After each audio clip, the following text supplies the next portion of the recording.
तो आप सभी साथियों को बहुत बहुत नमस्कार। आज के इस लाइव सेशन में आपका स्वागत है, अभिनंदन है। आशा करता हूं कि आप सभी शानदार होंगे, ज़बरदस्त होंगे और बेहतरीन तरीके से अपने आने वाले प्रमोशन एग्जाम की तैयारी में जुट गए होंगे। वाह, शाबाश मेरे साथियों, एक पुकार में इतने सारे लोग चले आए। क्या बात है, बहुत बढ़िया। बहुत सारे साथी एक दूसरे को नमस्कार कर रहे हैं, तो एक दूसरे को नमस्कार कर लीजिए। फौजी प्रदीप जी जय हिंद कर रहे हैं, तो ये हिंद की सेना है ना। और आप सभी शानदार तरीके से तैयारी कर रहे होंगे, मुझे कोई डाउट नहीं है। एक बात तो तय है, आपकी सफलता सुनिश्चित है। क्यों सफलता सुनिश्चित है? उसकी शुरुआत होती है दिमाग से। अगर आपके दिमाग में जो चल रहा होता है वही आपको मिलता है। अब पुकारे तो हम चले आए, वाह, ये हुई ना बात सुमित कुमार। हमने पुकारा और तुम चले आए रे, चांद हथेली पे ले आए रे, हमने पुकारा और तुम चले आए रे। और कुछ साथी बोलते हैं सर बहुत देर रात आते हैं। क्या बात है। तो कुछ साथी बोलते हैं बहुत देर रात आते हैं। उनने वादा किया, उनने हमसे रात में आने का वादा किया। किसी ने रात में आने का वादा किया और हम उनके स्वागत में इतने दिए जलाए, इतने दिए जलाए। वो आए, उन्हें लगा सवेरा हो गया, वापस चल दिए। तो यही होता है कई बार, है ना। तो वाह, मैं सो गया था लेकिन नींद खुल गई, ऐसा कह रहे हैं। तो क्या बात है। तो इंतजार का फल हमेशा मीठा होता है, जरूर मीठा होता है। और जिंदगी बहुत ही ज़बरदस्त है।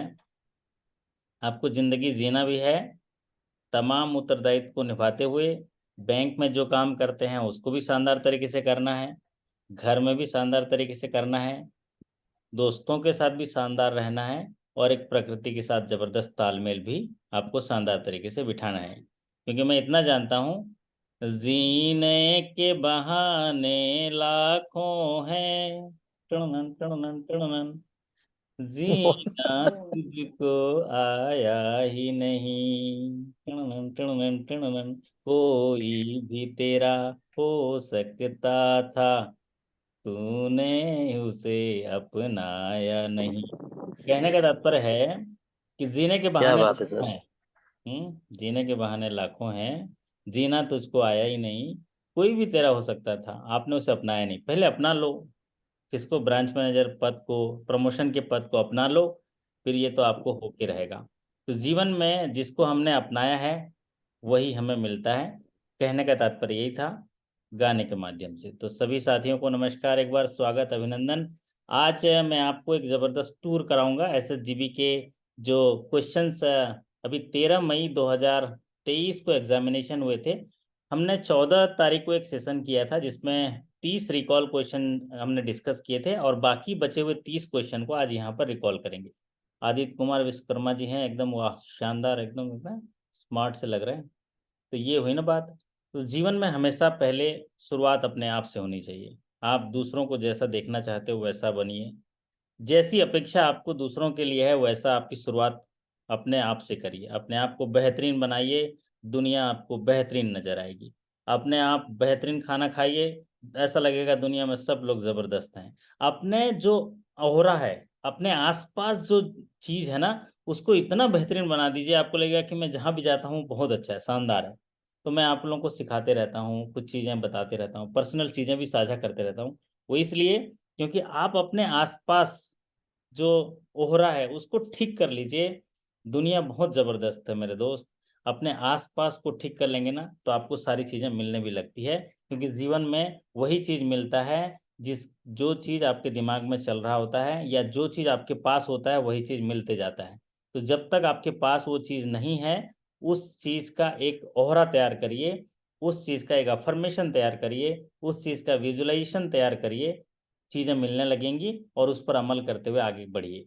तो मैं आपको टूर कराऊंगा आज एसएसजीबी पे। क्लरिकल टू ऑफिसर के एग्जामिनेशन हुए थे, और ये एग्जामिनेशन हुआ था 13 मई 2023 को। डेली आपने देखा होगा कि अभी कुछ मतलब काफ़ी लोगों का रिजल्ट आ रहा है। अभी पिछले प्रथमा यूपी बैंक के रिजल्ट आए थे।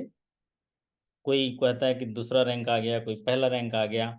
तो कितना मोटिवेशन होता है एंड कितनी खुशी होती है। देखिए वो सामान्य सी बात नहीं है, उसने कितनी उम्मीदों के साथ, कितने लोगों की उम्मीदें जुड़ी होती हैं आपकी व्यक्तिगत जो प्रमोशन के साथ, आपके घर परिवार, आपके कस्टमर कितने खुश होते हैं। वाह, ये देखो है हमारे आदित्य कुमार जी प्रमोशन हो गए, आकांक्षा जी प्रमोशन हो गए, अभिषेक जी। तो आप सोचिए कितना आपके अंदर कितने लोगों की जिम्मेदारी होती है। तो क्यों ना जब ऐसा अपॉर्चुनिटी मिलता है तो उसको सही तरीके से हम उसको पूरा कर लें। यकीन मानिए ये जो 13 मई 2023 के एग्जामिनेशन हुए थे, अगर हम माने तो इसके 40% जो क्वेश्चन होंगे हूबहू आपके प्रमोशन एग्जाम में आएंगे जो आपको जून में होने वाले हैं। तो 30 क्वेश्चन हम डिस्कस किए थे, अभी बाकी 30 क्वेश्चन पे यहाँ पर डिस्कस करेंगे। और ये क्वेश्चन क्या होते हैं, टॉर्च दिखाने वाले होते हैं। जैसे कि कोई हमारे साथी हैं, जैसे कोई कहीं से घूम के आता है तो हम क्या करते हैं, उससे पूछते हैं यार कहाँ रुके थे, कैसे घूमे, क्या देखे। तो क्या होते हैं, वो बताता है तो हमें देखने की इच्छा होती है, हम लोग को टिकट कटा के जाते हैं। ठीक उसी तरह कोई नई जगह कोई देख के आता है तो वो तकलीफ पाए रहता है, लेकिन जब वो अपने एक्सपीरियंस आपके साथ साझा कर देता है तो आप जब जाओगे आपको आसानी हो जाती है उस जगह के लिए। तो ये वही चीज है रिकॉल क्वेश्चन, क्योंकि इन्होंने एग्जामिनेशन सेंटर में जाके अपने अनुभव साझा किए हैं। तो उस जगह आपको भी जाना है कल अगले महीने। तो ये सारी चीजें आपके मार्गदर्शन करेंगी, आपका हौसला बढ़ाएंगी और आपको उस चीज को जो मिस्टेक उन लोगों ने किया उसको सही करने में आपको ये साहस और क्षमता दिलाएंगे। तो चलिए चलते हैं अपने सवाल पर। और ये सारे सवाल आप जानते होंगे क्योंकि आपकी जो तैयारी चल रही है बहुत ही अच्छे से चल रही है। और जब एग्जामिनेशन होगा तो आप यकीन मानिए आप में पढ़ने की आदत इतनी हो गई है कि जब एग्जामिनेशन होगा जिस दिन आपको लगेगा बस इतने से हैं, ये आकांक्षा जी तो बोलेंगे बस बस सर हो गया इतना, अरे और लाओ और लाओ। और लाओ क्वेश्चन और लाओ क्वेश्चन। क्यों, डेली जो इतने सारे चीज 3-3 घंटा पढ़ने का आदत है, वो एक 1 घंटा 2 घंटे का एग्जामिनेशन में क्या मजा आएगा। अब हम पे उनका नशा छा रहा है, अब हम पे उनका नशा छा रहा है, जाके कह दो मंजिलों से कि जरा दूर हट जाएं, क्योंकि अब हमें चलने का मजा आ रहा है, अब हमें चलने में मजा आ रहा है। तो जब हम एक नशा छाता है हमको किसी चीज का, तो फिर थकावट नहीं लगती, सभी शानदार तरीके से हमको आगे बढ़ने में हौसला आता है। चलिए, तो अब बात करते हैं सवाल नंबर 31 का। ये पार्ट 2 है, एसएसजीबी का एग्जामिनेशन हुआ था। और हम लोग धन्यवाद करते हैं उन साथियों का जिन्होंने ये सारे क्वेश्चन साझा किए। हाई रिस्क के लिए भी क्वेश्चन आए हैं, धीरे धीरे हम लोग एक एक दिन में सेशन में चर्चा करेंगे। तो ये अभी क्लरिकल टू ऑफिसर के सवाल चर्चा करते हैं। तो ये सवाल देखिए, 31 सवाल यहाँ पर पूछा गया, what is the full form of IRC. पूरे एग्जामिनेशन में 2 फुल फॉर्म पूछा गया, एक फेमा का पूछा गया और दूसरा आईआरसी का पूछा गया। तो हमारे साथियों ने ये बताया कि पहले बहुत 5-6 फुल फॉर्म पूछे जाते थे, लेकिन अभी जो है केवल 2 फुल फॉर्म पूछा गया। एक पूछा गया फुल फॉर्म फेमा का और एक आईआरसी का पूछा गया। और ये जो आईआरसी का फुल फॉर्म है हमारे साथियों ने भी बताया था, आप लोग भी चैट बॉक्स में अगर जानते हैं तो बताते चलिए। और अपना माइक्रोफोन ऑफ रखिए, आखिरी में हम लोग आपसे बात भी कर लेंगे, माइक्रोफोन ऑन करके भी बाद में बात कर लेंगे, अभी पहले सेशन कर लेते हैं। तो यहाँ पर आईआरसी का जो फुल फॉर्म बताया गया जो आया था। और नॉर्मली अभी क्या हो रहा है ट्रेंड की, कोई फुल फॉर्म की जगह केवल एक लेटर का फुल फॉर्म पूछता है, एक लेटर का मतलब उसका मीनिंग पूछता है। लेकिन अभी यहाँ पर पूरा पूछा। इसको जो आईआरसी जो होता है इसका फुल फॉर्म है internet relay chat. Internet relay chat है। और ये इंटरनेट रिले चैट जो है ये एक इंटरनल सिस्टम है जिसमें से एक इंटरनल बहुत सारे एक सर्वर के साथ कनेक्ट रहते हैं और उनमें वो यहाँ पर कम्युनिकेशन कर पाते हैं, इसको बोलते हैं इंटरनेट रिले चैट। तो ये इंफॉर्मेशन सिस्टम से रिलेटेड है, उसको what is the full form of IRC, तो ये तो याद रहेगा। और जब भी हम ऐसे जैसे फेमा आया है, हो सकता है वही फेमा फुल फॉर्म आ जाए, वही यही आ जाए। और ज़्यादातर जो ट्रेंडिंग यही देखा गया है कि जो रिकॉल क्वेश्चन में पूछा जाता है वही बार बार पूछा जाता है। चलिए अगले सवाल पर चलते हैं। अगला सवाल आपके स्क्रीन पर बहुत ही शानदार सवाल है और इसका मुझे शानदार जवाब आप साथियों से चाहिए। What is the maximum loan can be provided to the customer under CGTMSC coverage for regional rural banks? अगर कोई कस्टमर रीजनल रूरल बैंक्स में संपर्क करता है, कोई अंतरप्रेन्योर आता है और वो एक इंडस्ट्री बिठाना चाहता है, या सर्विस इंडस्ट्री में काम करना चाहता है तो उसको मैक्सिमम लोन विदाउट सिक्योरिटी, एक स्कीम है सेंट्रल गवर्नमेंट की जिसको credit guarantee trust for micro small, जो मैन्युफैक्चरिंग और इंटर जो सर्विस इंडस्ट्री के लिए, माइक्रो स्मॉल इंडस्ट्री के लिए प्रोवाइड किया जाता है, इंटरप्राइजेस के लिए। तो इसके माध्यम से मैक्सिमम लोन आरआरबी में कितना प्रोवाइड किया जाता है, ये सवाल पूछा गया है। और आप सभी साथी शानदार होंगे क्योंकि ये जो आरआरबी के लिए है ये 50 लाख बता रहे हैं विपिन जी, बहुत सही, ये 50 लाख है। मैक्सिमम लोन है ये, मैक्सिमम लोन 50 लाख प्रोवाइड किया जाएगा। और जो कवरेज है सीजीटीएमएससी में बहुत सारे फेरबदल हुए हैं, उसके लिए हमने रिवाइज गाइडलाइन का वीडियो भी हमने जारी किया था, जिसमें इनके अगर डोमेस्टिक कमर्शियल या दूसरे बैंक की बात करते हैं तो उनमें 5 करोड़ हुआ है। और हमारे एक साथी बोलते हैं साउंड लो है, वाह ये हुई ना बात, आवाज़ कम है बोलते हैं। जरा फौजी प्रदीप जी बता दीजिए आवाज़ कैसी आ रही है हमारी। आवाज़ तो 100% आ रही होगी मेरे दोस्त हैं। एकदम झकास सर। अरे ये हुई ना बात, किसी शायर से उसका राज मत पूछो, किसी शायर से उसका राज मत पूछो, वो कल खुद ही लिख देगा। सिर्फ आज मत पूछो, सिर्फ आज मत पूछो। और उससे उसके बुलंद आवाज मत पूछो, उसके अंदर क्या चल रहा है वो साज मत पूछो, उसका एक जबरदस्त अंदाज होगा, उसको नजरअंदाज मत पूछो, है ना। तो आवाज बहुत ही शानदार होगा, आपका नेट में कुछ इशू होगा, चलिए कोई बात नहीं। यहाँ पर मैक्सिमम लोन याद रखिए 50 लाख आरआरबी के लिए है, और जो डोमेस्टिक कमर्शियल बैंक्स के लिए जो है 5 करोड़ किया गया है। तो यहाँ पर आरआरबी के लिए ज़्यादातर पूछा जाता है और 5 करोड़ भी पूछे जाने की उम्मीद है। और जो चेंजेस हुए हैं, बहुत सारे चेंजेस हुए हैं, जैसे हमारे साथी बोल रहे हैं legal waiver up to 10 lakh कर दिया है। मतलब 10 लाख रुपए तक का अगर कोई आउटस्टैंडिंग है, क्लेम मांगने जा रहे हैं, तो पहले बहुत सारे रिस्ट्रिक्शन थे कि आप सूट फाइल करके आओ, कोर्ट में केसेस करके आइए तब मिलेगा, लेकिन अभी 10 लाख तक है तो सीधा मांगो सीधे पैसे दे देंगे। चलिए अब बात करते हैं, और फिर उनके कवरेज को बढ़ाया गया, 85% तक कवरेज बढ़ाया गया, फिर उनके प्रीमियम को भी कम किया गया। ये छोटे छोटे मॉडिफिकेशन है, आप लोग देख लीजिएगा। चलिए अब बात करते हैं अगले सवाल पर। अगला सवाल आपकी स्क्रीन पर, व्हाट इज द री KYC updation periodicity for medium risk customer, ये सवाल पूछा गया। देखिए हमारे साथी जरा, ये तो सेकंड में जवाब देंगे, है ना। ये देखो दीपक वर्मा जी सोते सोते टाइप कर दिए, वाह ये हुई ना बात।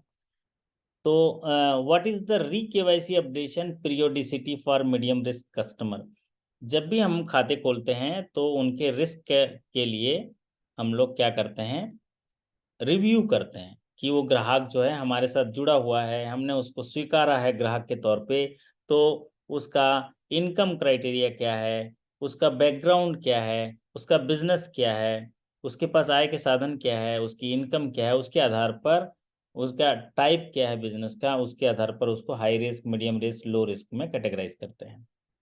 अब ये जो रिव्यू होता है इसलिए करते हैं क्योंकि केवाईसी की गाइडलाइन जारी किया है गवर्नमेंट ने, और गवर्नमेंट जो है वो गाइडलाइन जारी करता है ताकि देश में चल रही आर्थिक व्यवस्था पर जो लोग भी लेन देन कर रहे हैं उन पर कड़ी निगरानी रखी जाए, एक एक पैसा कहाँ चल रहा है, किसके पास जा रहा है, उसको ध्यान रखा जाए, और वो भारत सरकार के सीधे कंट्रोल में हो, इसलिए ये जो है रिव्यू किया जाता है।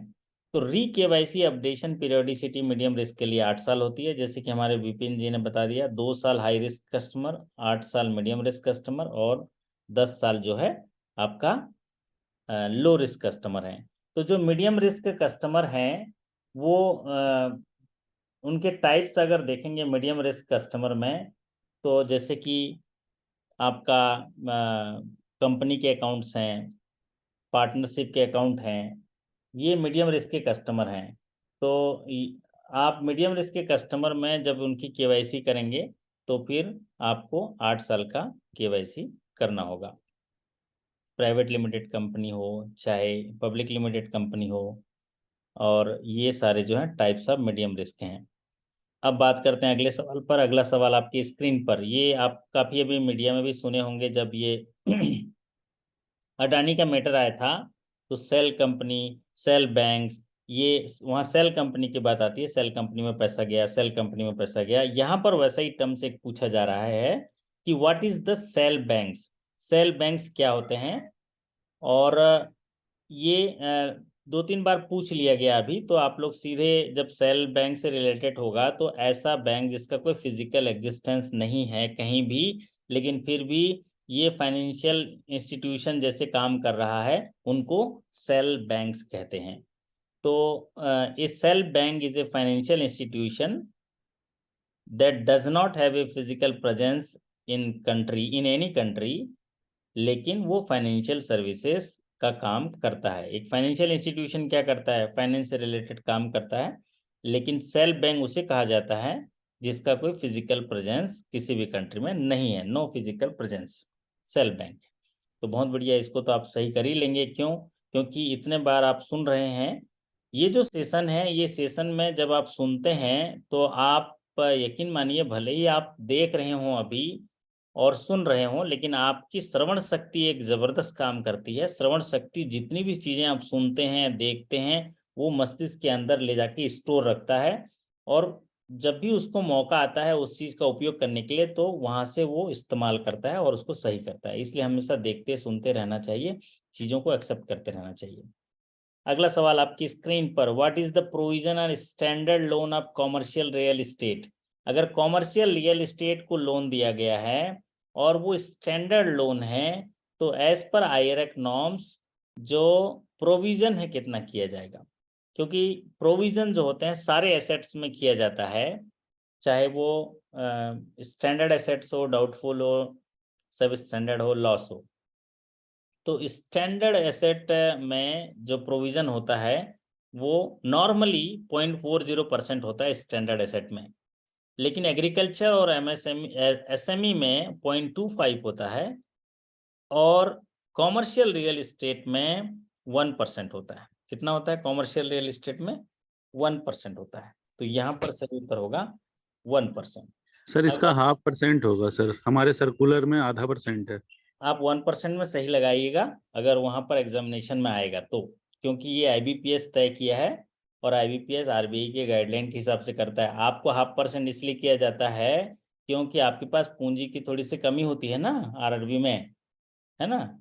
तो लेकिन ये जो यहाँ पर प्रोविजन दिया जाता है वो आरबीआई के गाइडलाइन के हिसाब से दिया जाता है, इसलिए 1% ऑफ द आउटस्टैंडिंग बैलेंस में टिक लगेगा, आपका सही होगा।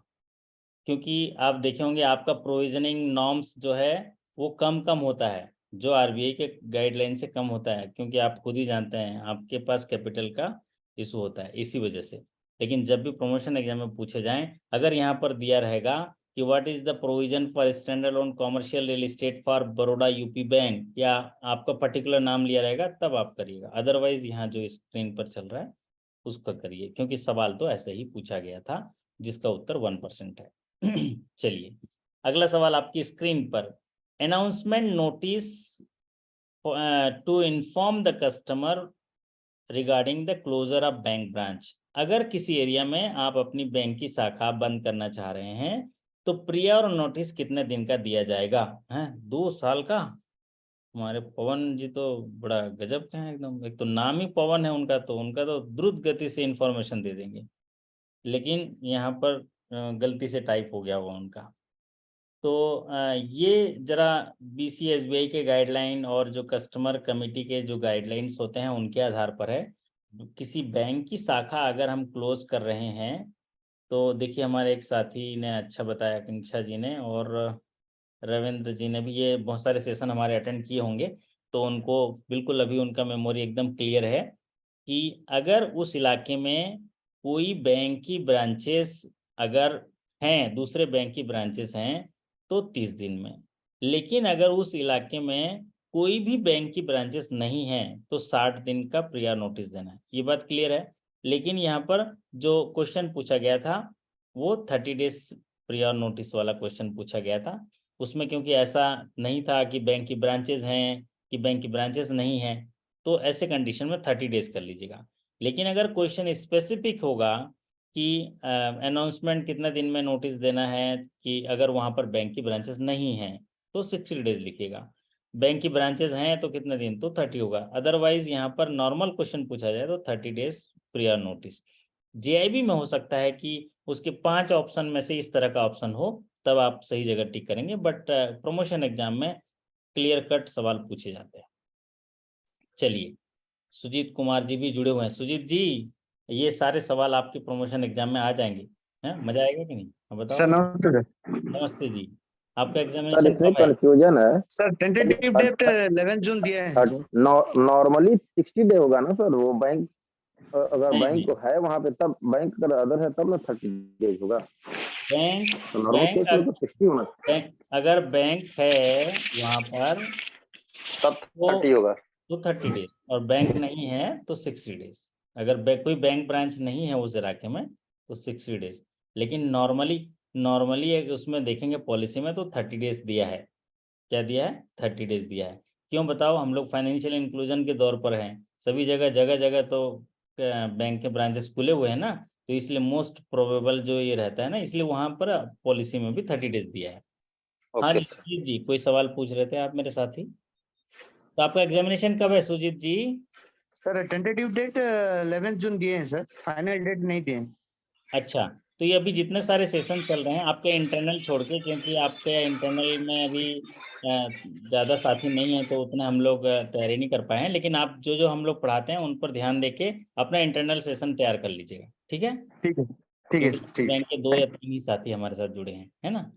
और है। ओके रही सर, बात है, थैंक लेकिन आपके ये जितने भी रिकॉल क्वेश्चंस हैं जो आपके हैं उनको देख लीजिएगा, तो आपको 60-70% आप सॉल्व कर लेंगे। मेरे को तो लगता है 80% भी कर लेंगे, किस्मत ने साथ दिया तो। क्योंकि ये देख लीजिए, यू। अभी जी हम सर। क्वेश्चन यहाँ पर डिस्कस कर रहे हैं, ये आपके लिए बिल्कुल हीरे सर मोती जैसा है। मतलब गोल्ड ऑर्नामेंट होता है ना, उसी तरह के लिए ये जो सेशंस है, ये आप ये क्वेश्चन जो है उसी तरह से संभाल के रखने लायक है, ठीक है? तो जी, चलिए आगे जी सर चलते जी। रहते हैं। तो यहाँ पर मेरे साथी सभी डाउट क्लियर कर लें। अगर सीधा सवाल पूछा तो 30 डेज नोटिस, अगर सवाल में लिखा ब्रांचेज नहीं है, ब्रांचेज हैं अदर बैंक के, तो फिर आप उस हिसाब से करिएगा। आपका फंडा क्लियर होना चाहिए, जानकारी आपके पास पूरा हो, वहां पर पढ़ के निर्णय लेना। चलिए, हाँ, अदर बैंक हो तो भी शाखाएं। भाई एक बात बताओ पवन जी, कि एक आपका कौन सा गांव है?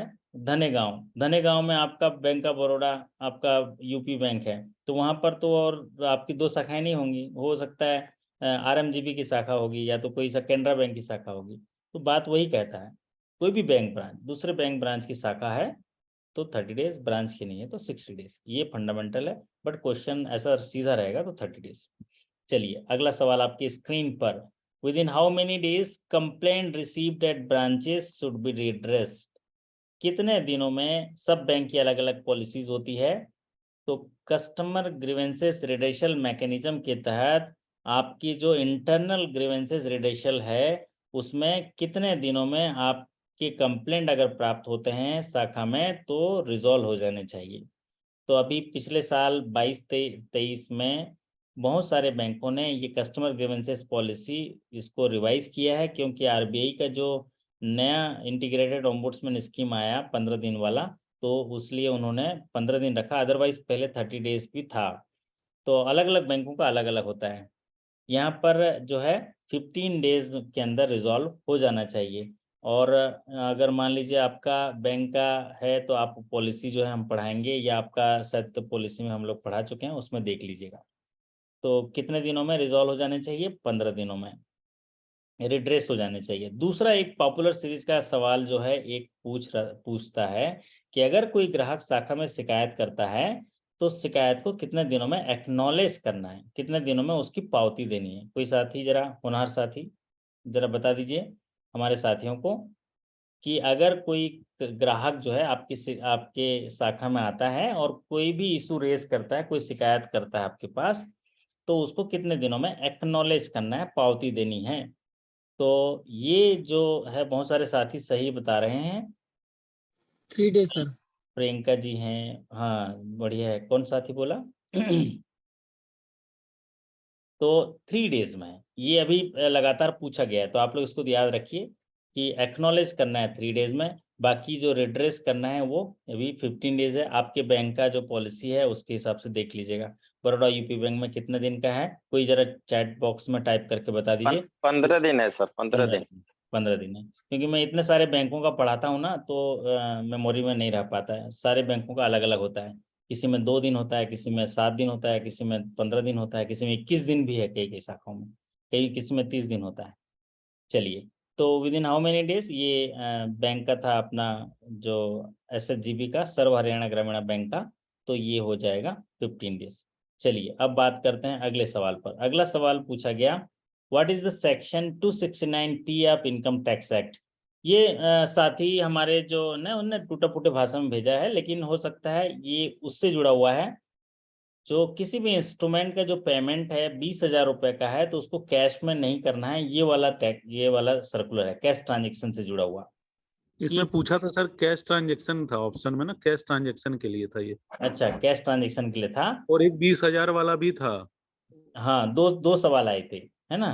तो यहाँ पर ये जो सेक्शन अगर ये पूछा गया 269T ऑफ इनकम टैक्स, ये कैश ट्रांजेक्शन से जुड़ा हुआ है। उसमें ये बोलता है कि कोई भी कैश ट्रांजेक्शन जो है अगर 20,000 या 20,000 से ऊपर है, तो वो ड्राफ्ट के माध्यम से, अकाउंट पे के माध्यम से अकाउंट में ट्रांसफर होगा, उसका कैश डिपॉजिट नहीं होगा। तो ये तो आप लोग सब जानते हैं। ये सवाल है। दूसरा इनमें ये है, जो अभी साथी हम बता रहे थे, इनमें 2 क्वेश्चन पूछा गया था कि कितना रुपए पे कर सकते हैं कैश के रूप में, वो भी पूछा था। तो उसमें क्या ऑप्शन थे, हमारे साथी बताएंगे जो अटेंड कर किए थे एग्जामिनेशन, वो उसमें क्या था, ये आगे डिस्कस करेंगे, जब उसका सवाल आएगा तो डिस्कस कर लेंगे। तो ये तो 269T जो है वो कैश ट्रांजेक्शन से रिलेटेड है। अगर 20,000 या 20,000 से ऊपर के होंगे तो वो अकाउंट पे ही होगा, या चेक के माध्यम से होगा, ऑनलाइन ट्रांसफर होगा, कैश के माध्यम से नहीं होगा। अगला सवाल आपकी स्क्रीन पर ये देखिए, what is the total deposit figure of Sarva Haryana Gramin bank as on 31 मार्च 2022। अब देखिए, अभी 13 मई को एग्जामिनेशन हुआ, इसमें पूछा गया आपको 2022 का, जबकि इनका ऑडिटेड बैलेंस शीट जारी हो चुका है, मतलब 2022 के फिगर पूछे गए। तो आपके चूंकि अभी इनका 15 दिन नहीं हुआ था, तो इसलिए 2022 का, अब आपके में हो सकता है 23 का पूछ ले, लेकिन फिर भी दोनों आपको याद रखना है। तो सर्व हरियाणा ग्रामीण बैंक का जो डिपॉजिट फिगर है वो 18,534 करोड़ है। तो आपको इसमें जो फिगर पूछे जाते हैं वो डिफरेंस रहते हैं। अगर आप अगर पूरा पूरा याद भी नहीं रखते हैं तो भी आप उसको कर पाएंगे। तो 18,534 करोड़ जो है, ये इनका जो डिपॉजिट है 31 मार्च 2022 को। और नितिन कुमार जी तो अपने बैंक का लिख दिए, आपके बैंक का तो मैंने बताया था 83,000 करोड़ का बिजनेस है, 60,000 करोड़ का आपका डिपॉजिट है और 23,000 करोड़ का एडवांसेस है ना। तो ये हुई ना बात याद रखने के लिए, बड़ौदा यूपी बैंक का। लेकिन यहाँ पर सवाल था SHGB का, तो SHGB का 18,534 करोड़ डिपॉजिट। और ज्यादातर देखा गया डिपॉजिट फिगर पूछा जाता है। क्यों? क्योंकि ये देखो, डिपॉजिट फिगर मैंने आपको बताया भी था, डिपॉजिट फिगर इसलिए पूछा जाता है कि लोगों के जेब से पैसा निकाल कर बैंकिंग इंडस्ट्री में लाना, ये है ना कठिन बात, है ना सुजीत जी? बताओ, जगह जगह आप जहाँ रहते हो, चप्पे चप्पे में, मान लीजिए वहाँ की जनसंख्या 10,000 है, तो सबके पास पैसे है, बराबर बराबर सुजीत जी, सबके पास पैसे हैं। तो आपके अंदर सर्विसेज अच्छी होनी चाहिए, आपका स्किल अच्छा होना चाहिए कि उनके जेब में जो पैसा है वो आपके बैंक के जेब में आ जाए। आप क्यों लाना चाह रहे हो उसके? क्योंकि जिनके पास जेब में पैसा है उनको बैंक में लाना चाह रहे हो, ताकि उस पैसे को डेफिशिएट जगह भेजना है, सही जगह लगाना है, यही आपका काम है। इसीलिए ये सवाल पूछा जाता है। चलिए अब बात करते हैं अगले सवाल पर। The loan is sanction against LIC policy on the basis of which value. वाह, पॉपुलर सीरीज का सवाल है भाई, सेकंड भी नहीं लगेगा। तो किसी भी LIC पॉलिसी का जो सिक्योरिटी लेकर बैंक लोन करती है, डिमांड लोन, तो उसमें जो डिमांड लोन करती है, तो डिमांड लोन में एक वैल्यू को बेस बनाया जाता है LIC पॉलिसी का, और उस वैल्यू का नाम है, बहुत सारे साथी, क्या सारे साथी, कोई ही गलत नहीं करेगा, इतने बार ये सवाल पूछा गया तो कोई गलती करेगा ही नहीं। इसको बोलते हैं सरेंडर वैल्यू। सरेंडर वैल्यू एक ऐसा वैल्यू है कि जिस समय आप उस LIC पॉलिसी को लोन कर रहे होते हैं, लोन करने से पहले उस LIC पॉलिसी से उसके वैल्यू के लिए सर्टिफिकेट लेने जाते हैं कि आज की तारीख पर इस LIC पॉलिसी का वैल्यू क्या है। तो जो LIC के अधिकारी होते हैं आज की तारीख पर जो वैल्यू लिख के देते हैं, मतलब आज पॉलिसी हम सरेंडर करेंगे तो हमको इतना पैसा मिलेगा, उसका मतलब ये हुआ। तो उस सरेंडर वैल्यू को फिर मार्जिन रख के हम लोन देते हैं, इसको बोलते हैं सरेंडर वैल्यू। और जब LIC में जब लोन देते हैं LIC पॉलिसी के अगेंस्ट, तो उसमें जो चार्ज क्रिएट होता है वो असाइनमेंट। असाइनमेंट इसलिए होता है क्योंकि उस LIC पॉलिसी से फ्यूचर में जो भी इंटरेस्ट इनकम होगा, कोई भी इनकम होगा, तो उसको फ्यूचर रिसिप्ट या फ्यूचर इनकम को भी असाइन कर देता है ग्राहक, इसीलिए वो उसको असाइनमेंट करते हैं। Loan is sanction against LIC surrender value. अगला सवाल आपकी स्क्रीन पर, which of the following is not a legal action for NP recovery. वाह, क्या गजब का पॉपुलर सीरीज का सवाल है। आप लोग बता दीजिएगा, एकदम से मिनट भी नहीं लगेगा। है हमारे पवन मिश्रा जी बोल रहे हैं सर ये तो हम जाएंगे, बढ़िया है, जाएंगे और एकदम आधे घंटे में सवाल करके आ जाएंगे। कई साथी बताएगी 15-15 मिनट में बैंकिंग कर लिए। क्यों? डेली इतने सवालों पे चर्चा करते हैं सेशन में, 1 महीना 2 महीना से सेशन में आप अटेंड किए होंगे। तो जब एग्जामिनेशन में जाएंगे ना, तो ये फौजी प्रदीप जी बोलेंगे अरे ये सर मजा ही नहीं आया सर, क्या है ये ऐसा कोई सवाल होता है? I didn't find anything on the web for what is the assignment. तो जब लीगल एक्शन की बात आती है तो सूट फाइल आता है ना, सेक्शन 138 आता है, और आपका सिविल सूट फाइल आता है, DRT आता है, लोक अदालत भी लीगल एक्शन ही हो गया एक हिसाब से। और जो लीगल एक्शन में नहीं है वो होता है OTS कंप्रोमाइज। जहाँ भी कंप्रोमाइज की बात आती है वहाँ पर कंप्रोमाइज सेटलमेंट जो होता है लीगल एक्शन नहीं है, इसमें कोई लीगल एक्शन नहीं होता है। तो OTS वन टाइम सेटलमेंट जिसको बोलते हैं। तो कई प्रमोशन एग्जाम में OTS से आता है वन टाइम सेटलमेंट, कई में कंप्रोमाइज सेटलमेंट आता है। तो जैसे इसमें जो है क्या आया था, साथी से पूछेंगे, कोई हमारे हैं SHGB के कोई साथी हैं इसके यहाँ पर? कंप्रोमाइज वही आया था सर, कंप्रोमाइज आया था, तो अभी ये कंप्रोमाइज सेटलमेंट के लिए आता है कंप्रोमाइज सेटलमेंट।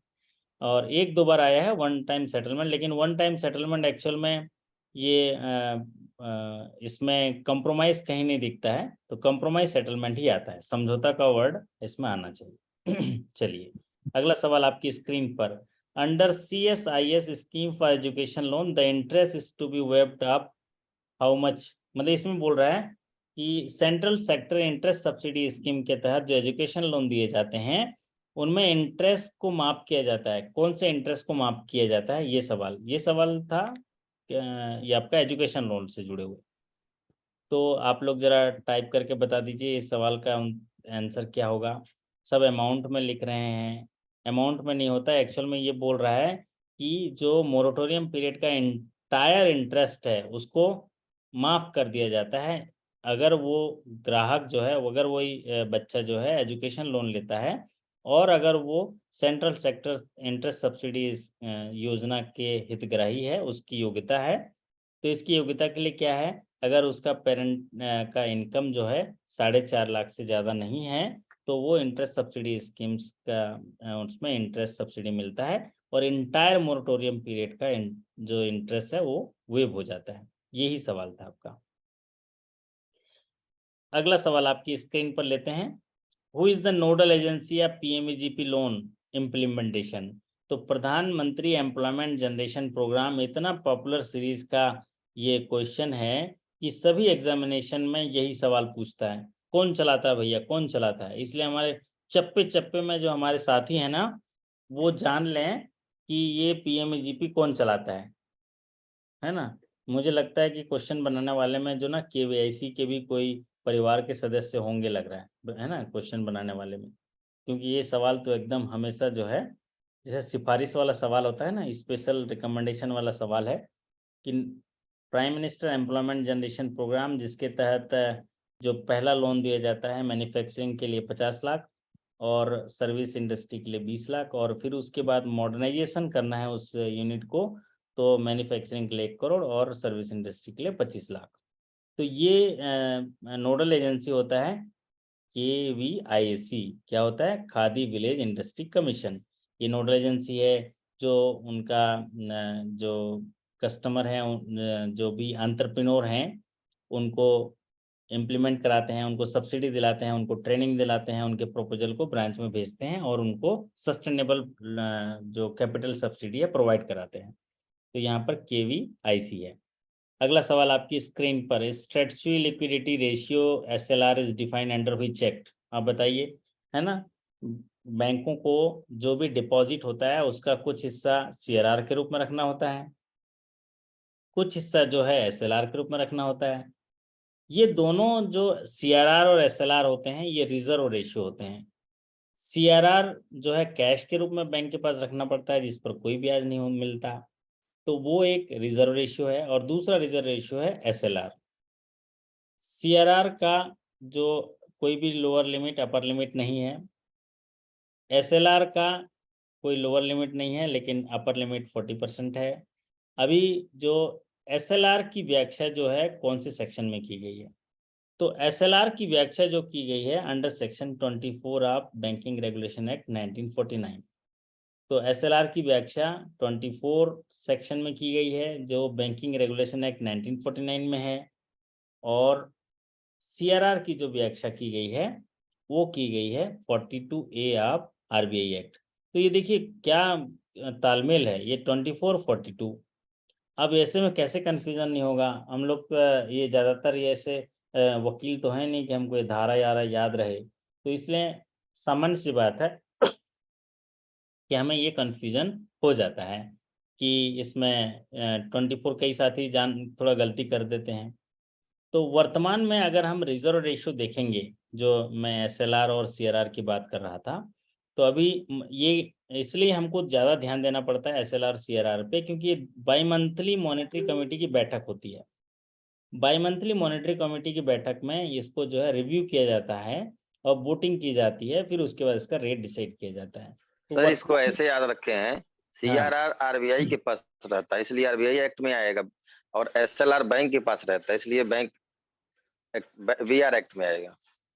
ये एग्जैक्टली क्या होता है, SLR सिक्योरिटी के तौर पर है, हमने पैसा दे दिया और हमको वो FD दे दिया, ठीक, ये SLR है, मतलब पैसा उसी के पास रहेगा। आप इसको समझ लो क्या है। CRR क्या है, बैंक अगर 100 रुपए का डिपॉजिट करती है तो 4.5 रुपया नगद RBI के पास रखेगा, उसको CRR कहते हैं। SLR क्या है, बैंक को बोलता है कि भाई जो पैसा पब्लिक से लिए हो, अब वो पैसे को आप लोन बांटोगे, किसी को दोगे, लेकिन उसको देने से पहले मेरे पास कुछ पैसा रखो इन्वेस्टमेंट के तौर पर, जैसे गोल्ड के रूप में रखो। तो गोल्ड के रूप में रखेंगे तो गोल्ड का जो आज रेट है वो कल बढ़ेगा तो हमको मिलेगा। फिर गवर्नमेंट सिक्योरिटी, मतलब RBI का जो सिक्योरिटी है वो खरीद लो, गवर्नमेंट की सिक्योरिटी है, सेंट्रल गवर्नमेंट की सिक्योरिटी खरीद लो, तो हम पैसा देंगे, हमको सिक्योरिटी देगा, फिर बाद में वो इंटरेस्ट देगा। तो ये इस तरह से याद कर लो, पैसा तो उन्हीं के पास रहता है, हमको उसमें सर्टिफिकेट मिलता है, मतलब हमको रिसिप्ट मिलता है, उसमें इंटरेस्ट मिलेगा। CRR पे इंटरेस्ट नहीं मिलता, ये बात है। तो अपने अपने तौर तरीके से याद रखिए। जैसे कि हमारे अभी किसी साथी ने ये बोला कि सर वो RBI के पास रहता है, लेकिन जानकारी के लिए जो है CRR RBI के पास रहता है, बहुत सही बात है क्योंकि वो नगद के रूप में रहता है। लेकिन SLR में आप गवर्नमेंट सिक्योरिटी परचेस करते हैं, गोल्ड परचेस करते हैं, कैश भी रख सकते हैं, तो ये इसीलिए यहाँ पर जो SLR के रूप में रखना पड़ता है। तो SLR के रूप में कैश इसलिए नहीं रखेंगे क्योंकि उसमें इनकम नहीं है, उसमें सिक्योरिटी हम परचेस करते हैं, मतलब वो एक हिसाब से इन्वेस्टमेंट ही जैसा हो गया। उसके बाद बचा हुआ हिस्सा हम फिर इन्वेस्टमेंट करते हैं, लोन देते हैं और अपना फिर बैंकिंग चलाते हैं। चलिए, तो CRR under section 42 of RBI act 1934 और SLR under section 24 of banking regulation act 1949। तो सबसे ज़्यादा लेकिन पूछे जाने वाला यही है, SLR ही सबसे ज़्यादा पूछा जाता है। क्यों इसकी पूछा जाता है, क्योंकि आप इसके महत्व को समझिए SLR को, क्योंकि SLR ये एक इन्वेस्टमेंट जैसा है, बैंक को इसमें इंटरेस्ट इनकम होता है। CRR इसलिए नहीं पूछता है क्योंकि उसमें बैंक का नुकसान है, तो नुकसान वाली बात को काहे पूछेगा, है ना मनोज जी? ये देखो मनोज जी बोलते हैं, है ना सर, नुकसान वाली बात को हम काहे पूछेंगे। चलिए, अगला सवाल आपकी स्क्रीन पर लेते हैं। Demand draft can be paid in cash, मतलब ये पेमेंट वाला जो कैश बोल रहे हैं ना, जो अभी हमारे साथी ने बोला कि 2 कैश वाला पूछा कि कैश में कितना पेमेंट कर सकते हैं, तो एक इंस्ट्रूमेंट जो है कैश में पेड हो सकता है, वो कितना, लेस देन 20,000। तो हमारे जो सर्व हरियाणा ग्रामीण बैंक के साथी बताएंगे ये सब लेस देन 20,000 आया था कि 19,999 आया था? 19,999। Sir below 20,000। अच्छा, बिलो 20,000 आया था जी सोमदत्त सर। जी, है ना? हाँ जी सर, नमस्ते। नमस्ते जी। तो ये बिलो 20,000 आया था ना कि 19,999 आया था? जी जी। चलिए ठीक है। तो कोई भी सवाल अगर घुमा भी देगा तो हमारे साथी बना लेंगे, क्योंकि उनका फंडा क्लियर हो गया कि पेमेंट करना है तो 19,999 तक। थोड़ा लैंग्वेज को पढ़ लेंगे और ठीक कर लेंगे। अभी मैंने देखा इस सर्व हरियाणा ग्रामीण बैंक में बहुत सारे साथियों ने बाय डिफॉल्ट हिंदी लैंग्वेज चुना। उसका पीछे वो बोले कि सर इस सवाल लंबे लंबे रहते हैं तो हमको उसको पढ़ने में सुविधा हो जाती है, हिंदी लैंग्वेज बाय डिफॉल्ट आता है। तो जहाँ पर थोड़ी हिंदी समझ में नहीं आती उसका लैंग्वेज चेंज करके हम लोग उसको इंग्लिश कर लेते थे, फिर आंसर देके आगे बढ़ जाते थे।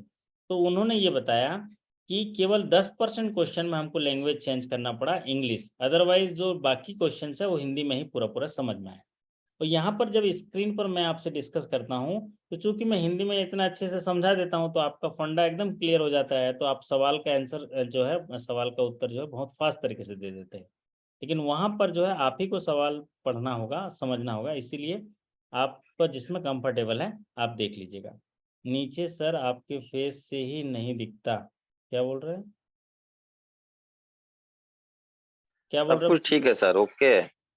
अरे फेस सब में correct है। है सब दिख रहा है, सब सुनाई दे रहा नमस्ते है। सर। बबलू जी बोलते सर हैं। नमस्ते।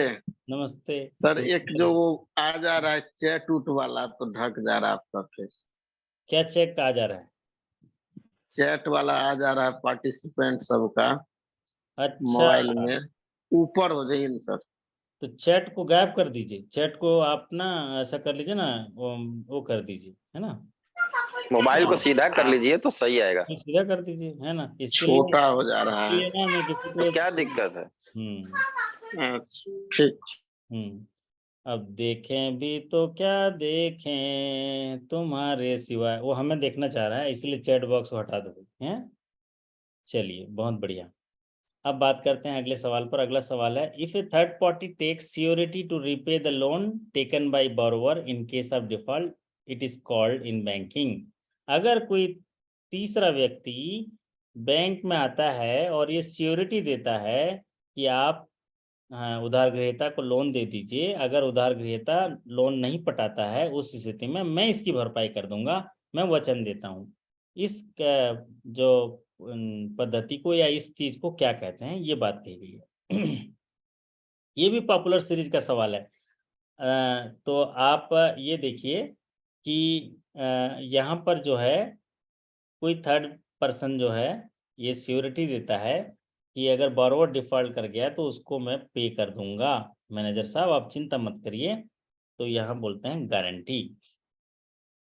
जब भी हम गारंटी एक्सेप्ट करते हैं तो उसकी भी क्षमता को हमको ड्यू डिलिजेंस करना होता है कि जो गारंटी ले रहा है उसकी नेटवर्थ क्या है, उसकी रिपेमेंट कैपेसिटी है कि नहीं, उसको हम स्वीकार करेंगे नहीं, ये डिस्क्रिशनरी पावर होता है।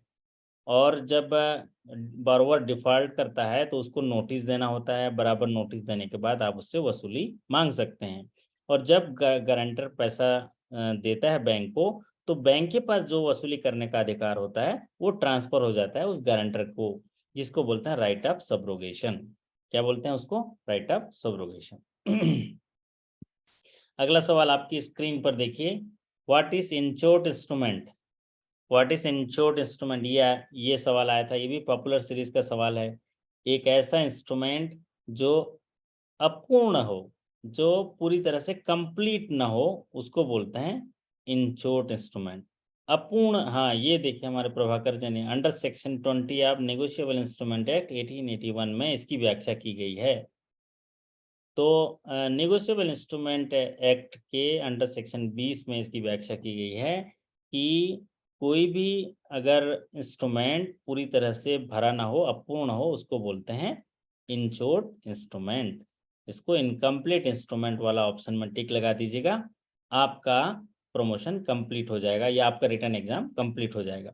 हम इनकम्प्लीट में टिक लगाएंगे, हमारा एग्जामिनेशन कंप्लीट हो जाएगा, अगर ये सवाल आया तो।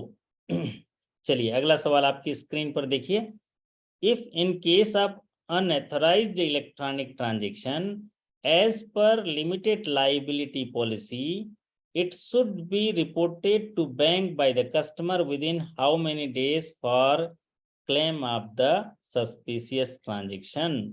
अगर एक ग्राहक का अनऑथराइज्ड इलेक्ट्रॉनिक ट्रांजैक्शन हो गया, अनधिकृत मतलब उसके बिना परमिशन से ट्रांजैक्शन हो गया, अगर ग्राहक ने कोई भी उसका क्रेडेंशियल साझा नहीं किया, तो ऐसे कंडीशन में ग्राहक को अनऑथराइज्ड ट्रांजैक्शन डेट से कितने दिनों के अंदर बैंक में रिपोर्ट कर देना चाहिए, ताकि 100% लायबिलिटी उसको बैंक की तरफ से मिल जाए, जितने रुपए का नुकसान हुआ है पूरा मिल जाए। इसके लिए टाइम लिमिट क्या है मेरे साथी, जरा बता दीजिए। चैट बॉक्स में देखता हूं तो वाह चंदन जी, बहुत बढ़िया, ये हुई ना बात।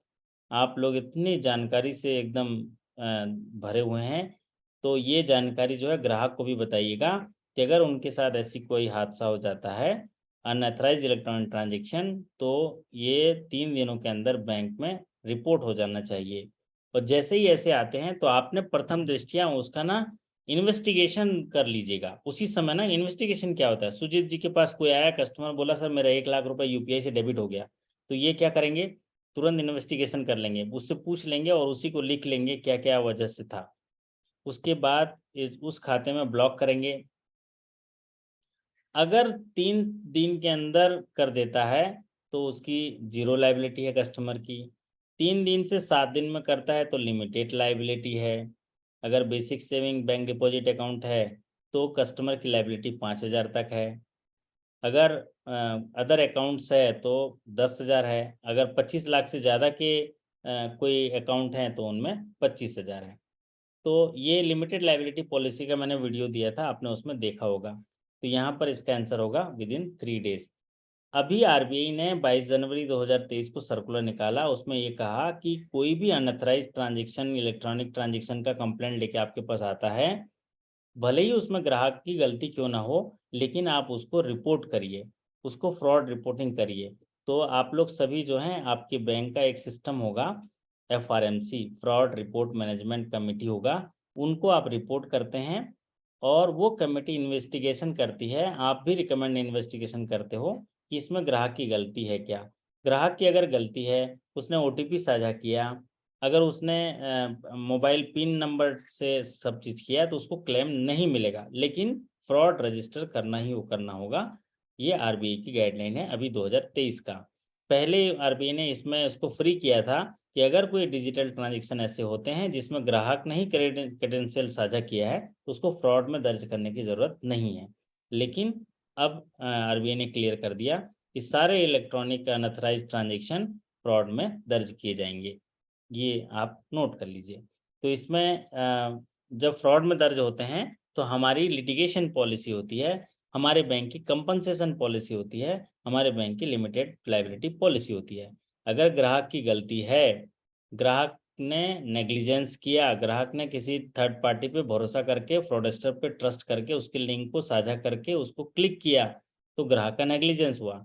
ग्राहक का नेग्लिजेंस हुआ और खाता डेबिट हुआ तो हमारी लायबिलिटी लिमिटेड है, हम उसको पैसा नहीं देंगे। लेकिन जहाँ-जहाँ पैसा गया है वहाँ फ्रॉड चार्जबैक रेज करेंगे। जिस खाते में पैसा गया है उसमें रोक लगाएंगे। अगर उस खाते में पैसा है तो उस खाते से पैसा लाने में हम लोग उसकी मदद करेंगे। ये हमारी लिमिटेड लायबिलिटी है। अगर हम ये सब एक्शन समय पर नहीं करते हैं तो हमको भी दंड मिल सकता है। यहाँ पर एक लिमिटेड लायबिलिटी है। हमारा एक्ट क्या है, जैसे कोई ग्राहक बताया कि सर मेरे से अनऑथराइज्ड ट्रांजैक्शन हो गया, तो आप क्या करोगे, इन्वेस्टिगेशन। फिर बबलू जी बोलेंगे सर कैसे-कैसे वो हादसा बताइए, तो बोलेगा कि किसी का फ़ोन आया था, वो बोला कि मेरे को नहीं जानते हो, मैं तो आपके साथ खाना खाया था, उस दिन रोटी खाया था, है ना? और क्या-क्या लिंक भेजेगा, इस पर क्लिक करो, पैसा दे रहा हूँ, बाद में घर में आके ले लूँगा। तो उसमें वो लिंक को क्लिक कर दिया। ये सारी चीज़ें बताएगा तो आप उनको सबको नोट कर लेंगे। फिर आप वो जो चीज़ें कह रहा है, उसको सत्य साबित करने के लिए आपका टीम होता है वहाँ पर सेंट्रल ऑफ़िस में, जिससे कि या हेड ऑफ़िस में, जो देखता है कि उनको एसएमएस गया है कि नहीं, कहाँ-कहाँ ट्रांज़ैक्शन हुआ, कहाँ पैसा गया, चेन ऑफ द ट्रांज़ैक्शन को निकालते हैं। फिर वहाँ-वहाँ बैंक में आप चार्जबैक रेज़ करेंगे। एनपीसीआई के पोर्टल से चार्जबैक रेज़ होगा। चार्जबैक क्या होता है? फ्रॉड चार्जबैक रेज़ होगा कि ये जो ट्रांज़ैक्शन अभी हुआ है, ये फ्रॉडुलेंट रिपोर्ट हुआ है, तो ये पैसा जहाँ भी गया है वहाँ पर रोक लगा दीजिए। इसको बोलते हैं होल्ड लगाना, लियन मार्क करना। फिर अगर उस खाते में पैसा है तो हम उसको वापस मंगाते हैं। उसके लिए फ्रॉड चार्जबैक रेज करने के बाद पुलिस एफआईआर की कॉपी और बैंक का जो लेटर जो होता है वो डालेंगे तो आपको पैसा वापस आ जाएगा। तो यहाँ पर डिपार्टमेंट होता है एफआरएमसी। अलग अलग बैंकों में अलग अलग हुआ, लेकिन प्राय ज़्यादातर बैंकों में एफआरएमसी होता है, फ्रॉड रिपोर्टिंग मैनेजमेंट कमेटी, क्योंकि वो मैनेजमेंट कमेटी डिसाइड करता है इसको फ्रॉड रिपोर्ट करेंगे कि नहीं करेंगे। क्योंकि फ्रॉड रिपोर्टिंग आरबीआई को की जाती है, आपने देखा होगा फ्रॉड रिपोर्टिंग वाला में पूरा वीडियो देख लीजिएगा। और जब आरबीआई को रिपोर्ट करेंगे तो वहाँ रेपुटेशन रिस्क होगा। अगर ज़्यादा आपके यहाँ आपके बैंक से फ्रॉड रिपोर्टिंग जा रहा है तो आप सोचो आरबीआई का क्या सोचना होगा, अरे बैंक में कोई चेक्स नहीं है, वेलोसिटी चेक नहीं है, कोई उनका ग्राहकों के हितों की रक्षा करने के लिए प्रॉपर सिस्टम नहीं है, बोलेगा आपको रिस्क में डाल देगा, है ना। इसीलिए fraud monitoring committee, fraud reporting monitoring committee होता है, मैनेजमेंट कमेटी होता है, जो ये सबको देखता है, जांच करता है, फिर उसके बाद रिपोर्टिंग होती है आरबीआई को, है ना। ऐसा नहीं कि आप ब्रांच से ही रिपोर्टिंग कर दो, भाई आरबीआई को रिपोर्टिंग जाएगा तो वो चीजें देखनी होगी। चलिए अब बात सर करते हैं अनऑथराइज्ड ट्रांजैक्शन का थोड़ा सा डिटेल बता दीजिए, जैसे 3 दिन के अंदर, 4 से 7 दिन और सब, हाँ, थोड़ा क्या सा होता ब्रीफ। है, जब भी किसी इलेक्ट्रॉनिक मोड से ग्राहक का खाता डेबिट हुआ तो ग्राहक का खाता डेबिट हुआ और ग्राहक कह रहा है कि सर ये अनऑथराइज्ड ट्रांजेक्शन है, मतलब उसकी अनुमति से नहीं हुआ, तो उसमें जितने भी इलेक्ट्रॉनिक ट्रांजैक्शन होंगे और ग्राहक के हिसाब से सस्पिशियस ट्रांजैक्शन होंगे तो उसमें लिमिटेड लायबिलिटी पॉलिसी में कहा गया है कि अगर उसका क्लेम ग्राहक को चाहिए तो घटना घटित होने के लिए जिस दिन ट्रांजैक्शन हुआ उस दिन से 3 दिनों के अंदर, आज मतलब डेट ऑफ ट्रांजैक्शन है 15 मई, तो 15 मई, 16 मई, 17 मई के अंदर 3 दिन के अंदर जो है डेट ऑफ ट्रांजैक्शन से 3 दिन 18 मई के अंदर जो है वो आपको इन्फॉर्म कर देना चाहिए। अगर बैंक में इन्फॉर्म कर दिया तो आप क्या करोगे, जो और ट्रांजैक्शन होने वाले हैं उसको ब्लॉक कर दोगे ताकि उसका और पैसा ना निकल जाए, और जहाँ जहाँ पैसा गया है उसकी जानकारी इकट्ठा करोगे अपने से और फिर वहाँ पर चार्जबैक रेज करोगे। लेकिन फिर भी यहाँ पर एक क्लियर कही गई है, अगर ग्राहक की गलती की वजह से पैसा गया है तो बैंक की लायबिलिटी लिमिटेड है, बैंक पैसा नहीं भरेगी। लेकिन बैंक की एक जवाबदारी है, जहां पैसा गया है वहां रोक लगा दे, अगर उसके खाते में पैसा है तो उसको लाने का प्रयास करे, ये जवाबदारी है, लिमिटेड लायबिलिटी। लेकिन जहां पर कस्टमर की गलती नहीं है, उसका कार्ड क्लोन हो गया तो कस्टमर की गलती नहीं है, कस्टमर तो गया था ऑयल भराने के लिए पेट्रोल पंप में, डेबिट किया, 1,000 का पेट्रोल भराया, लेकिन वहां पर कोई फ्रॉडस्टर था जिसने क्लोन कर लिया एटीएम कार्ड को, इसमें ग्राहक की गलती नहीं है। तो उस क्लोन से अगर पेमेंट हो गया तो बैंक पेमेंट करती है, बशर्ते वो 3 दिनों के अंदर रिपोर्ट कर दे। अगर 3 दिनों के अंदर रिपोर्ट किया तो ग्राहक की जीरो लायबिलिटी, अगर 3 से 7 दिनों में किया तो ग्राहक की लिमिटेड लायबिलिटी, ग्राहक की थोड़ी लायबिलिटी होती है। Basic saving bank deposit account है तो ग्राहक को 5,000 रुपये तक की लायबिलिटी होगी, बाकी पैसा बैंक देगी। अगर अदर अकाउंट है तो 10,000 की ग्राहक की लायबिलिटी होगी। मान लीजिए 25,000 का कोई फ्रॉड हुआ तो 10,000 कस्टमर वहन करेगा, 15,000 बैंक देगी। और 25 लाख के ज़्यादा की लोन अकाउंट सीसी लिमिट्स वगैरह हैं तो उनमें 25,000, मतलब ग्राहक का 25,000 का नुकसान होगा, बाकी पैसा बैंक देगी। ये लिमिटेड लायबिलिटी होता है 3 से 7 दिन में। 7 दिन के बाद अगर शिकायत करने आता है, इन्फॉर्म करता है, तो चाहे ग्राहक की गलती हो, चाहे बैंक की गलती हो, कुछ भी हो, कोई भी पैसा नहीं मिलेगा, कोई भी पैसा नहीं मिलेगा, ठीक है। मतलब उसमें कोई लायबिलिटी नहीं उसका नुकसान होगा ग्राहक का, भले ही ग्राहक सर की एक गलती। बार और रिपीट कर दीजिएगा इसको सर।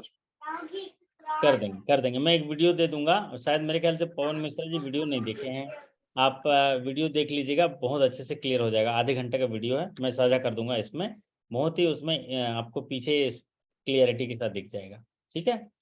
तो अनऑथराइज इलेक्ट्रॉनिक ट्रांजेक्शन में 3 दिन के अंदर अगर पैसा देता है तो कस्टमर की जीरो लायबिलिटी, 3 से 7 दिनों के अंदर रिपोर्ट करता है तो वहाँ पर थोड़ी लिमिट लायबिलिटी होती है कस्टमर की, कि अगर बेसिक सेविंग बैंक डिपॉजिट से जुड़ा हुआ अनऑथराइज इलेक्ट्रॉनिक ट्रांजेक्शन है और अगर उसमें 10,000 का अनऑथराइज ट्रांजेक्शन हुआ और उसमें ग्राहक की गलती नहीं है तो उसमें ग्राहक को 5,000 का लायबिलिटी होगा, 5,000 बैंक देगी, मैक्सिमम 5,000 है, ठीक।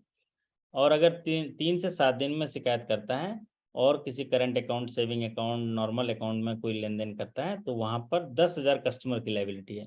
इन द सेंस 1 लाख रुपए का अगर ट्रांजेक्शन हुआ, 1 लाख रुपए का कोई धोखाधड़ी हुई और उसमें क्लेम मिलने वाला है क्योंकि ग्राहक की गलती नहीं है, तो 90,000 बैंक देगी, 10,000 कस्टमर की लायबिलिटी होगी।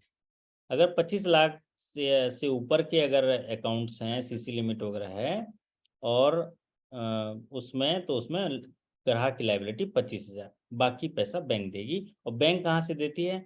बैंक इंश्योरेंस कंपनी से क्लेम करती है और वहाँ से पैसा देती है, क्योंकि हम जितने भी सब चीज़ों का इंश्योरेंस कराते हैं, जैसे आपके शाखा में फर्नीचर होता है उसका इंश्योरेंस कराते हो, स्टेशनरी होता है उसका इंश्योरेंस कराते हो, ठीक उसी तरह हमारे भी ये सारी चीज़ें इंश्योरेंस होती है, उसका प्रीमियम हमारा हेड ऑफिस, सेंट्रल ऑफिस पे करता है। तो जब भी ऐसा कोई वारदात हो जाता है जिसमें ना बैंक की गलती है ना कस्टमर की गलती है, तो ऐसे केसेस को हम इंश्योरेंस कंपनी में क्लेम करते हैं, इंश्योरेंस कंपनी हमको पैसा देती है। क्यों? क्योंकि हमने उसके लिए प्रीमियम पे किया है। जैसे बैंक चल रही है, बैंक में आग लग गया तो प्रीमियम इंश्योरेंस रहता है तो पैसा मिलता है ना, ठीक उसी तरह का ही 3 working days, transaction plus 3 days है, वर्किंग डेज नहीं है ना, ट्रांजेक्शन प्लस 3 डेज है। ट्रांजेक्शन के 3 दिनों के अंदर जो है कंप्लेंट कर देना चाहिए। अगला सवाल आपकी स्क्रीन पर, what is balance sheet? Balance sheet क्या है? बैलेंस शीट, ये सवाल भी अभी काफ़ी 4-5 एग्जामिनेशन में सीधे सीधे पूछा गया कि बैलेंस शीट क्या है, और आप सभी साथी जो हैं जान रहे होंगे बैलेंस शीट क्या है। बैलेंस शीट किसी फर्म के एसेट और लायबिलिटी का स्टेटमेंट है। तो balance sheet is a statement of asset and liability on a particular date. Somdatt ji आप स्क्रीन पर हैं तो बताइए जरा, इसमें एसेट एंड लायबिलिटी आया था कि कंपनी ओन्स या कंपनी ओज आया था? ऑन ओज आया था सर। ऑन ओज आया था, ठीक बात है। हाँ जी, हाँ जी। ये पिछले एग्जामिनेशन में भी आपके में भी यही आया था कि कोई कंपनी जो है कितना ऑन करता है और कितना ओज करता है, मतलब कंपनी के पास उसकी खुद की संपत्ति कितनी है और कंपनी के पास देयताएं कितनी है, मतलब दूसरे का पैसा कितना है। कंपनी ओन्स, कंपनी ओज, कितना कंपनी का खुद है। एसेट जो ओन्स मतलब वो उसकी संपत्ति है, एसेट्स आने वाला पैसा, ओज मतलब लायबिलिटी जाने वाला पैसा। तो ये उसका स्टेटमेंट होता है ऑन ए पर्टिकुलर डेट। तो ये बात हो गई बैलेंस शीट के लिए। तो अभी साथी ने क्लियर कर दिया कि balance sheet is statement of asset and liability on a particular day, ये तो नॉर्मल होता है। बट यहाँ पूछा गया था company ons on the statement of what company owes and owns on a particular date, it shows in balance sheet. It is a financial statement on a particular day. ये बात कही गई है बैलेंस शीट में। अगला सवाल आपकी screen पर देखिए, पॉपुलर सीरीज का सवाल है। If sanction limit of a firm is ₹5 lakhs, stock is ₹6 lakhs and margin is 25%, then calculate the drawing power. ये सवाल बारंबार पूछता है ना? वाह क्या बात है ना। तो ये सवाल जो है इतने बार पूछता है, क्यों पूछता है बताइए? क्योंकि ना बारंबार स्टॉक स्टेटमेंट भी तो लेते हैं ना, ये है ना। ये देखिए मनोज जी, यूं मुझे शान देखकर ये मत समझना कि समंदर में रवानी नहीं है, हैं? जब उठेंगे तब देखना तूफान बनकर उठेंगे, अभी तो हमने उठने की ठानी नहीं है। वाह वाह मेरे राजा, सो के पढ़ो। तो ये सवाल जो है बार बार इसलिए पूछता है, क्यों पूछता है मनोज जी बताइए तो, क्यों पूछता है ये सवाल सैंक्शन लिमिट का ड्राइंग पावर? सर ये इसलिए बार बार पूछता है कि फिक्स हो चुका है, सारे एग्जाम में आता है ये। नहीं, वो इसलिए पूछता है क्योंकि आप ड्राइंग पावर जो होता है, जो भी सीसी लिमिट होते हैं आपके ना, उसमें हर महीना स्टॉक लेना होता है, हर महीना स्टॉक लेना होता है, और स्टॉक ही डिसाइड करता है कि वो लेन देन कर पाएगा कि नहीं कर पाएगा, पैसे निकाल पाएगा कि नहीं पाएगा। तो स्टॉक पे डिपेंड रहता है सर। हाँ, स्टॉक पे डिपेंड करता है। उसकी लिमिट भले आप उसको 1 करोड़ दे दिए रहो, लेकिन अगर वो स्टॉक नहीं देता है तो पैसा नहीं निकाल पाएगा। लिमिट है भैया तो सैंक्शन लिमिट है, लेकिन आपके पास स्टॉक तो बताओ, मार्जिन हम मेंटेन करते हैं। तो यहाँ पर तो हमारे साथी सवाल को पढ़े नहीं और सीधा आंसर दे दिए, है ना। यहाँ पर सभी का आंसर देखो 4.5 आया। तो हम क्या करते हैं, स्टॉक 6 लाख है, मार्जिन 25%, तो 6 लाख का 25% होगा, कितना होगा? आपका 1.5 लाख होगा। तो 1.5 लाख जो है 6 लाख में से माइनस कर देंगे तो 4.5 लाख, तो 4.5 लाख निकाल पाएगा भैया, 50,000 और नहीं निकाल पाएगा, भले ही उसकी लिमिट 5 लाख है। क्यों? क्योंकि उसने स्टॉक मेंटेन नहीं किए, हम सैंक्शन टर्म्स एंड कंडीशन का पालन नहीं किया। तो ड्राइंग पावर जो कैलकुलेट होगा, stock minus margin is equal to drawing power. चलिए बहुत बढ़िया। और ये बार बार इसलिए पूछता है क्योंकि स्टॉक हर महीना जो निकाला जाता है। अब बबलू यादव जी तो जो 10वीं क्लास में जो गणित हल करते हैं ना, ऐसे भर देते हैं पूरा x + y × 2 सब करके क्या क्या लिख दिए भैया, इतना है। बहुत बढ़िया, शानदार। ये मास्टर बनेंगे अगले बार इन्हीं का बोलूँगा सेशन में आप पढ़ाओ इधर, है ना। ओके चलिए। What is the relation between bank and customer in case of deposit service? ये क्या था सोमदत्त जी? ये सवाल हमारे साथी ने किया उसमें, लेकिन सन्ड्री लिखा था। ये सवाल डिपॉजिट से जुड़ा हुआ था कि कोई और था? सोमदत्त जी हाँ जी सर सेम था क्वेश्चन ये। सेम था ना, बहुत बढ़िया। जी हमारे साथी ने कुछ ऐसा लिखा था, सन्ड्री डेटर सन्ड्री ऐसा कुछ लिखा था, वो बट तो ऑप्शन में दिया हुआ था सर उसमें। अच्छा ऑप्शन में ऐसा दिया था। हाँ जी ऑप्शन में अलग अलग दिया हुआ था, DR CR अच्छा और अच्छा, सन्ड्री कुछ डेटर कुछ इस टाइप का था सर। हाँ सन्ड्री डेटर था जी ऐसा। जी चलिए। तो हम क्या करते हैं, बैंक में बहुत सारी सेवाएं देते हैं और जैसी सेवाएं देते हैं वैसा संबंध बनता है। तो यहाँ पर डिपॉजिट सर्विस देते समय बैंकर और कस्टमर का रिश्ता क्या कहलाता है, यही सवाल पूछा गया था और वहाँ वो ऑप्शन ऐसे दिए गए थे। तो हमारे सभी साथी जो हैं सभी जो हैं डॉक्टर बन गए, देखो कोई डॉक्टर क्रेडिटर ऐसे लिख रहे हैं, डेटर क्रेडिटर। तो यहाँ पर जो होते हैं बैंक डेटर होता है, कस्टमर जो है क्रेडिटर होता है। एक गार्नेसी ऑर्डर पे भी पूछा था सर, बैंक का क्या होता है? हाँ गारंटी ऑर्डर तो पहले वाले सेक्शन में हम लोग चर्चा कर चुके हैं ना, सर गारंटी ऑर्डर का, है ना। सर पहले 30 में से चर्चा किए थे, तो कोई बात नहीं, आपने याद दिला दिया। तो गारनेसी ऑर्डर जब मिलता है, अगर इसी केस में देख लें, ये नॉर्मल डिपॉजिट का केस है। तो नॉर्मल डिपॉजिट में क्या है, पैसा किसका है बताओ? ग्राहक का है। तो ग्राहक पैसा है किसको दिया है? बैंक को। तो ग्राहक लेनदार हो गया, ग्राहक क्या हुआ? लेनदार हो गया। और वो पैसा किसके पास है? बैंक के पास है, तो बैंक देनदार हो गया। क्योंकि बैंक का काम क्या है? लोगों से पैसा लेना और जब उनको जरूरत लगे, जब वो मांगे पैसा देना। तो बैंक देनदार है, कस्टमर लेनदार है। जिसका पैसा रहता है वो लेनदार होता है। हम लोन देते हैं किसी को तो हम लेनदार हो गए और कस्टमर देनदार हो गया। लेकिन जब डिपॉजिट के केस में बैंक देनदार होता है, कस्टमर लेनदार होता है। अगर इसमें गारंटी ऑर्डर आ गया तो बैंक तो डेटर ही रहेगा, कस्टमर अब लेनदार नहीं होगा, कस्टमर अब जजमेंट डेटर हो जाएगा, न्यायिक देनदार हो जाएगा कोर्ट का। ठीक है, तो ये दोनों क्लियर कर लीजिए। अगला सवाल आपकी स्क्रीन पर देखिए। What is the investment and turnover criteria for micro enterprises as per revised MSME policy? MSME जो डेफिनेशन आया, नया डेफिनेशन, उसके आधार पर जो एंटरप्राइजेस हैं, दो तरह के एंटरप्राइजेस होते हैं, मैन्युफैक्चरिंग एंड सर्विस एंटरप्राइजेस, उनको जो है कंपोजिट क्राइटेरिया दिया गया, इन्वेस्टमेंट और टर्नओवर का क्राइटेरिया। तो इसमें उस इन्वेस्टमेंट और टर्नओवर के क्राइटेरिया के आधार पर एंटरप्राइजेस को 3 हिस्से में बांटा गया, माइक्रो एंटरप्राइजेस, स्मॉल एंटरप्राइजेस और मीडियम एंटरप्राइजेस। तो इनमें जानने के लिए माइक्रो एंटरप्राइजेस को सेग्रीगेट करने के लिए वो कहा गया कि अगर किसी एंटरप्राइजेस को स्थापित करने के लिए जितना इन्वेस्टमेंट चाहिए होता है, वो अगर 1 करोड़ तक है, 1 करोड़ तक के इन्वेस्टमेंट में अगर वो कंपनी खड़ी हो जाती है तो उसको माइक्रो कहेंगे। और अगर 1 करोड़ रुपए लगा के वो कंपनी खड़ी हो जाती है और उसका कारोबार अच्छा चलता है और उसका टर्नओवर 5 करोड़ तक होता है, तब तक माइक्रो कहलाएगा। लेकिन अगर उसका टर्नओवर 5 करोड़ से ऊपर चला गया तो वो स्मॉल कहलाएगा। मान लीजिए 1 करोड़ में हमारे ये आईफोन वाले बाबा हैं, क्या नाम है आईफोन वाले बाबा? ऐसे आओगे तो कैसे चलेगा, हैं बताइए? या तो सबको आईफोन दिलाओ, हैं बताइए। हैं नाम भी नहीं लिखा है, अब आईफोन 13 लिखा है। आप बताइए, हमारे ये प्रशांत जी तो बोल रहे हैं हम नहीं पढ़ेंगे सर, हमको भी दिलाओ सर ऐसे आईफोन। हैं ऐसे मत आया करो भैया। हैं तो आईफोन वाले महाराज, क्या नाम है आपका? आप परिचय दीजिए से, है ना। आईफोन 13 लिखा है आपका नाम, अब ऐसे कैसे करेंगे बताइए? बड़े मुद्दतों के बाद आईफोन लेके आप हमारे क्लास में पहुंचे, अब आप ही बताओ, हम पढ़ाएं कि आपका नाम पूछे? वाह वाह।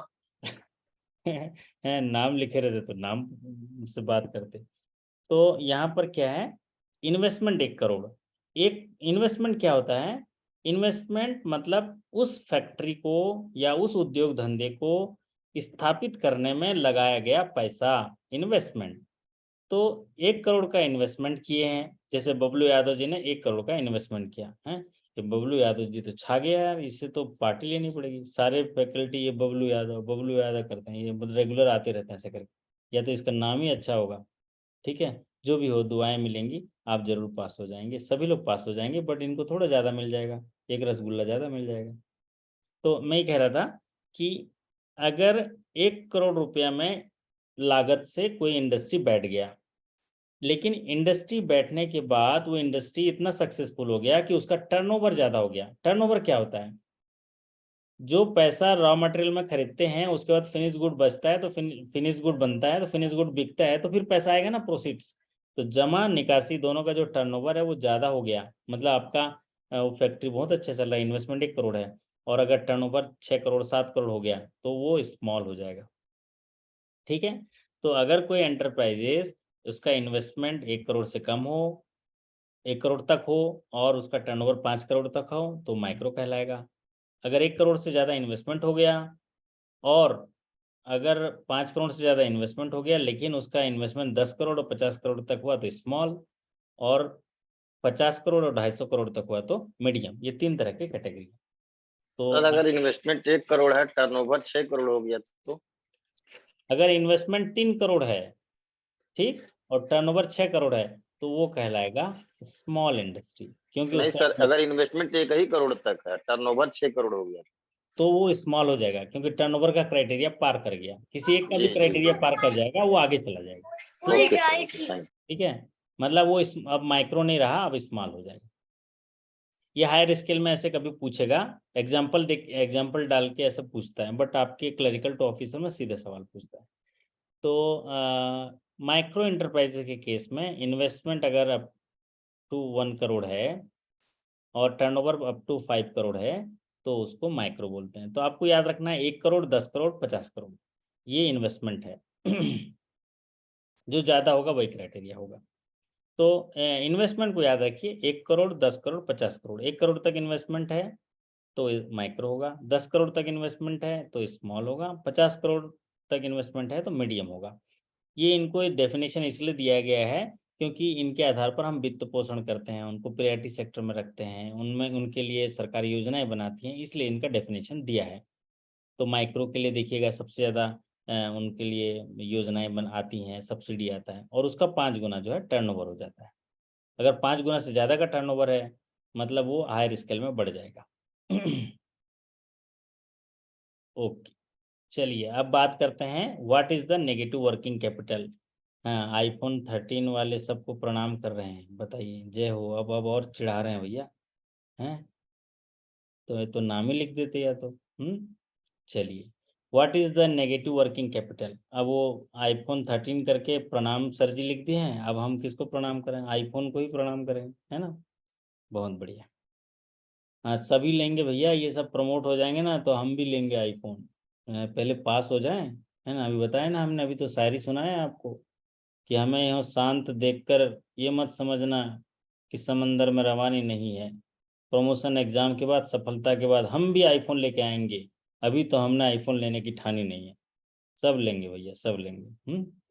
तो what is negative working capital.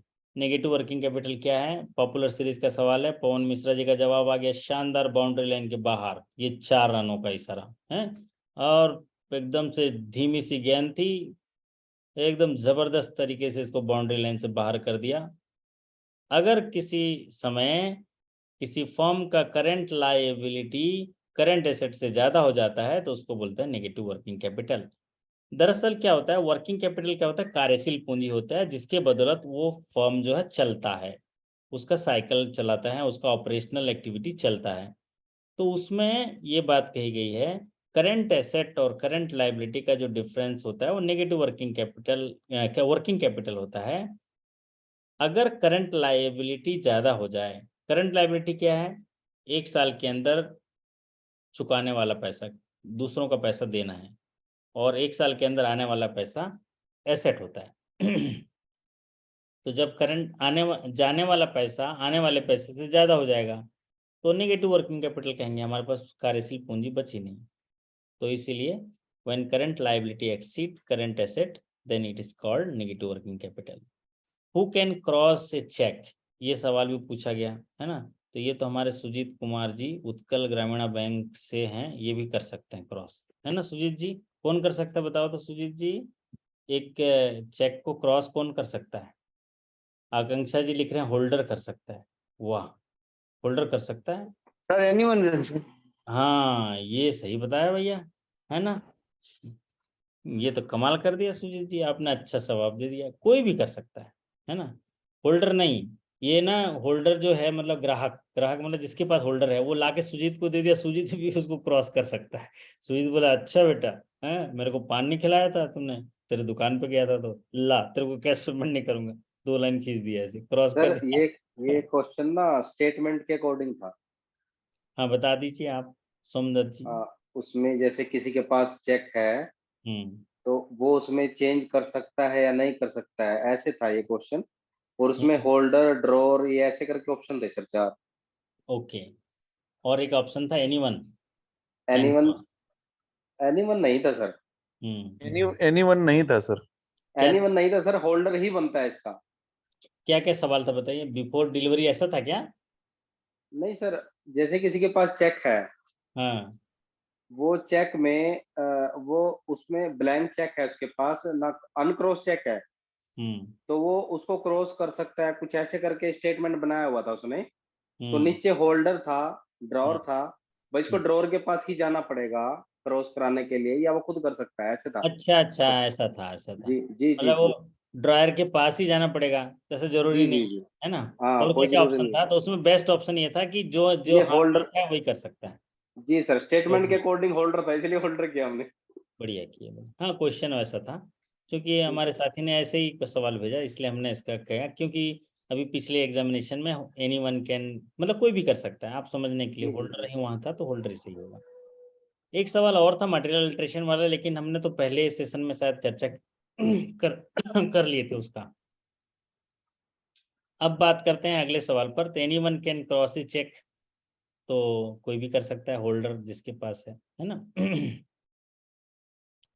What is the general crossing of check?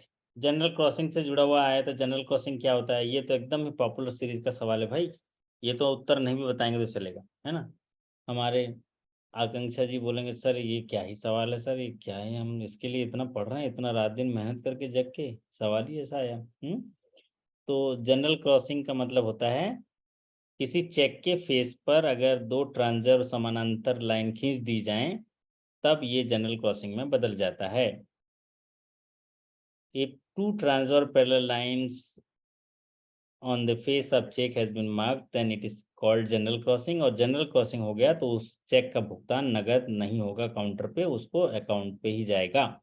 ये बात कही गई जनरल क्रॉसिंग में। चलिए बढ़ते हैं अगले सवाल पर। अगला सवाल आपके स्क्रीन पर, इन विच nomination is available.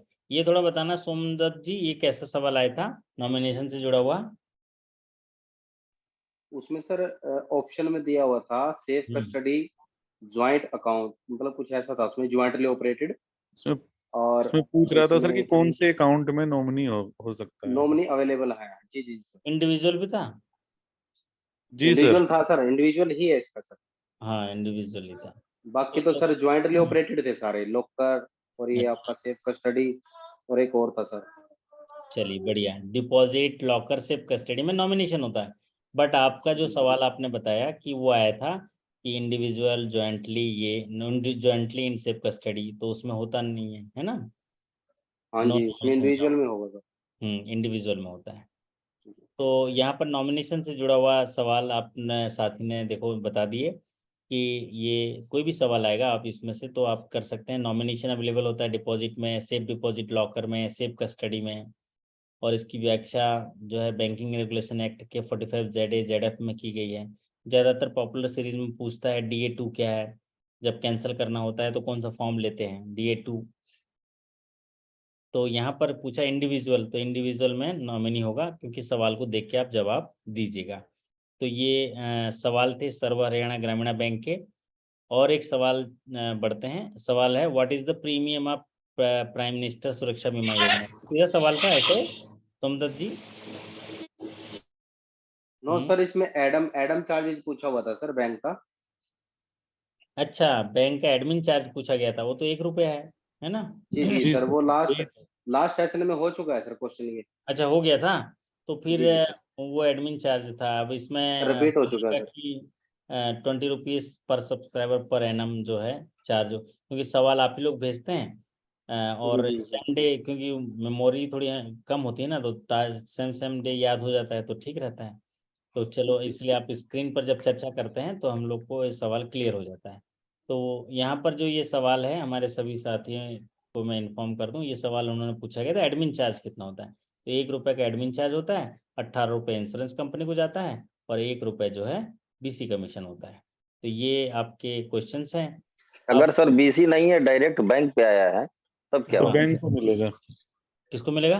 Sir customer को मिलेगा सर। कस्टमर को नहीं मिलेगा सर। सर, लेकिन कस्टमर कस्टमर को को। नहीं मिलता है, बैंक को ही बैंक मिलता है। को कस्टमर मिलेगा। का कहाँ, कस्टमर ये को देते वापस नहीं कहाँ है होता ठीक है, पैसा? लेकिन कस्टमर को मिलेगा। अरे वाह, बढ़िया है यार, आप लोग सब अपना अपना नियम कानून चलाते हैं भैया, हैं? ठीक है, ब्रांच में अपने हिसाब से नियम चलाना, लेकिन जानकारी के लिए आप समझ लो कि अगर ग्राहक बिना एजेंट के आया है, डायरेक्टली आ गया है, तो पॉलिसी ये कहता है कि जो कमीशन 1 रुपया है उसका फायदा ग्राहक को मिलना चाहिए। मतलब ग्राहक से 19 रुपये लीजिए।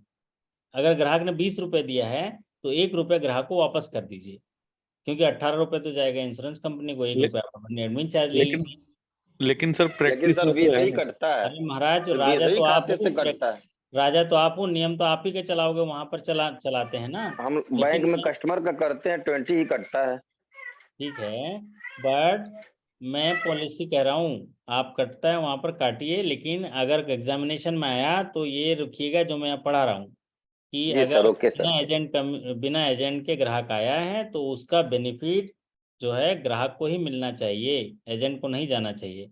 आप 20 रुपये कट गया, 1 रुपया आप अपने P&L में ले गए, 1 रुपया आपने एजेंट को दे दिया, या कहाँ दे गया पता नहीं, और नहीं देते अपने ही P&L में ले जाते हो गए एजेंट को नहीं देके, तो आप अपना P&L डेबिट करके ग्राहक को दीजिए, ग्राहक का दिल जीतिए। ग्राहक बोलेगा वाह यार, कमाल का ब्रांच है यार, यहाँ पर देखो मैं डायरेक्ट आया तो मेरा प्रीमियम 1 रुपया कम हो गया, है ना? तो ये पॉलिसी में ऐसा सजेस्ट किया गया है, सजेस्ट किया ऐसा क्लियर है कि अगर एजेंट के बिना एजेंट के आया है तो उस एजेंट कमीशन का बेनिफिट ग्राहक को ही मिलना चाहिए। तो ये थे सवाल 57, मतलब 66 क्वेश्चन होते हैं बैंकिंग के, तो उनमें से 2-3 क्वेश्चन और छूट गए होंगे। अगर कभी जब याद होंगे तो हम लोग फिर चर्चा करेंगे। वैसे तो पूरे पूरे सवाल, ये जो इतने सवाल डिस्कस किए हैं, मैं यकीन मानो ये सवाल अगर ऐसे ही आ गए तो लड़ाई हो जाएगी फिर तो। सबका नंबर 57 नंबर, या मतलब सबका जो नंबर है वो 45-46 होगा। ये बबलू जी बोलेंगे अरे क्या ही सर, सब सबके नंबर बराबर आ सर गए। इसमें तो बैंकिंग का रेशियो लगभग 70% है, जनरल बैंकिंग। 80% है, जी 80% आया है। इंटरनल का बहुत कम आया ना, इनका तो 7-8 क्वेश्चन ही आया इंटरनल का, बाकी सर, सब ठीक। इंटरनल कम आए वही बढ़िया है। और इस मतलब इसमें जो है सारा रिकॉल क्वेश्चन में से आ गया, और सामान्य बैंकिंग में बहुत इजी पेपर आया है सर। इजी पेपर आए। तो ये 60 क्वेश्चन आप सभी है। कल हम लोग कल अगर मौका मिला तो कल BRK-GB का सवाल डिस्कस कर देंगे, हायर स्किल के हैं, बचे हुए सवाल हैं।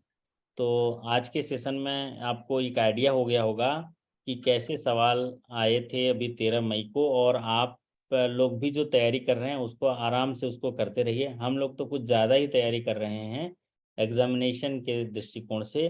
कारण क्या है, अगर इंटरनल सर्कुलर से भी सवाल आए तो हम उसका सामना कर पाएँ, इसलिए सारी पॉलिसीज़ पढ़ रहे हैं, सारी चीज़ें पढ़ रहे हैं। और जब पढ़ने की ऐसी आदत हो जाती है तो फिर हम लोग BRK-GB का भी बहुत इजी था, BRK-GB का भी जस्ट लाइक ऐसे ही था।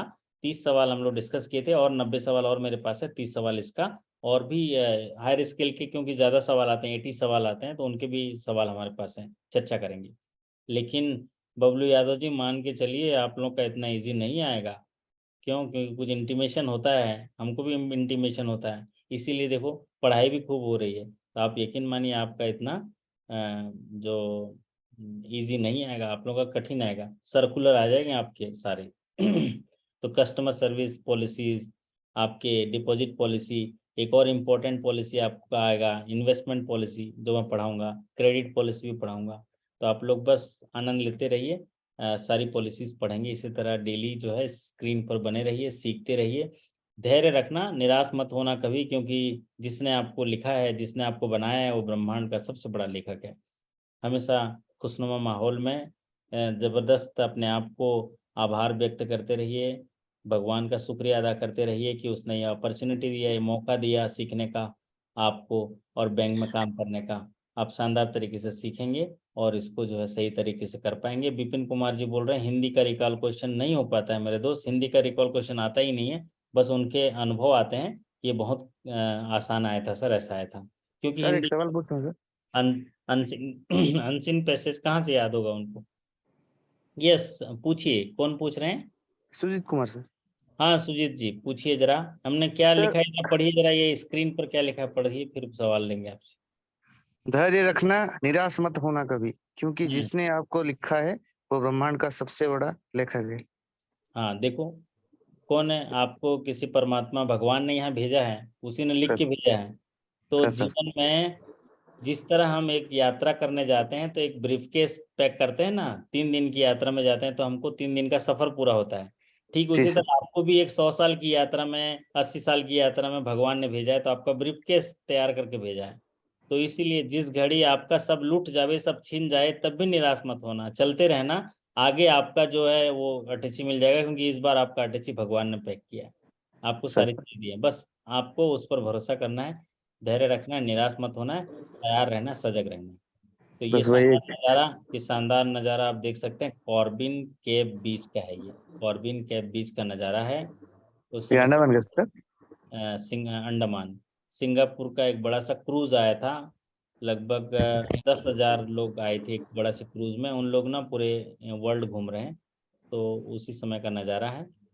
तो आप लोग को अच्छी चीज़ें मैं सुबह सुबह मेरे को मन में आती हैं तो लिख के भेजता रहता हूँ, ताकि आप अपने जीवन को अद्भुत बना सकें और अपने सारे जो ज्ञान है उसको भी सीखते रहें। यस, आपका सवाल बताइए। सर एक्चुअली बैंकिंग में सर लंच टाइमिंग कितना होता है सर? लंच टाइमिंग कहाँ होता है मेरे राजा? बैंकिंग में लंच टाइमिंग बंद कर दिया। लंच टाइम समाप्त हो गया। फिर हाँ भी ये सर सही नहीं, बताओ बताओ, कहीं नहीं है। बैंक वालों को भूख नहीं लगती है। हाँ नहीं लगती, ये सही बोल रहा है। नहीं नहीं वो तो सर ठीक है, लेकिन खाना तो खाना है ना सर। खाना खाइए ना, आप खाइए खाना, तब तक मनोज जी काम करेंगे, और जब मनोज जी खाएंगे तो आप काम करोगे, और एक साथ नहीं खाना है, एक साथ नहीं अलग अलग खाना है, ठीक है? नहीं एक सर, साथ मेरा क्वेश्चन काउंटर था बंद सर, नहीं हो सकते। काउंटर बंद हो जाएगा काउंटर तो बंद सर नहीं हो सिंगल सकते। विंडो कैशियर है हम सर, तो हाँ, काउंटर बंद करके कस्टमर सर्विस तो खाना है। इंटरप्ट नहीं होनी चाहिए। सबसे नहीं बढ़िया वो या तो तो ठीक है सर, सर्कुलर में लिखा है। सबसे फिर भी बढ़िया सर क्या है?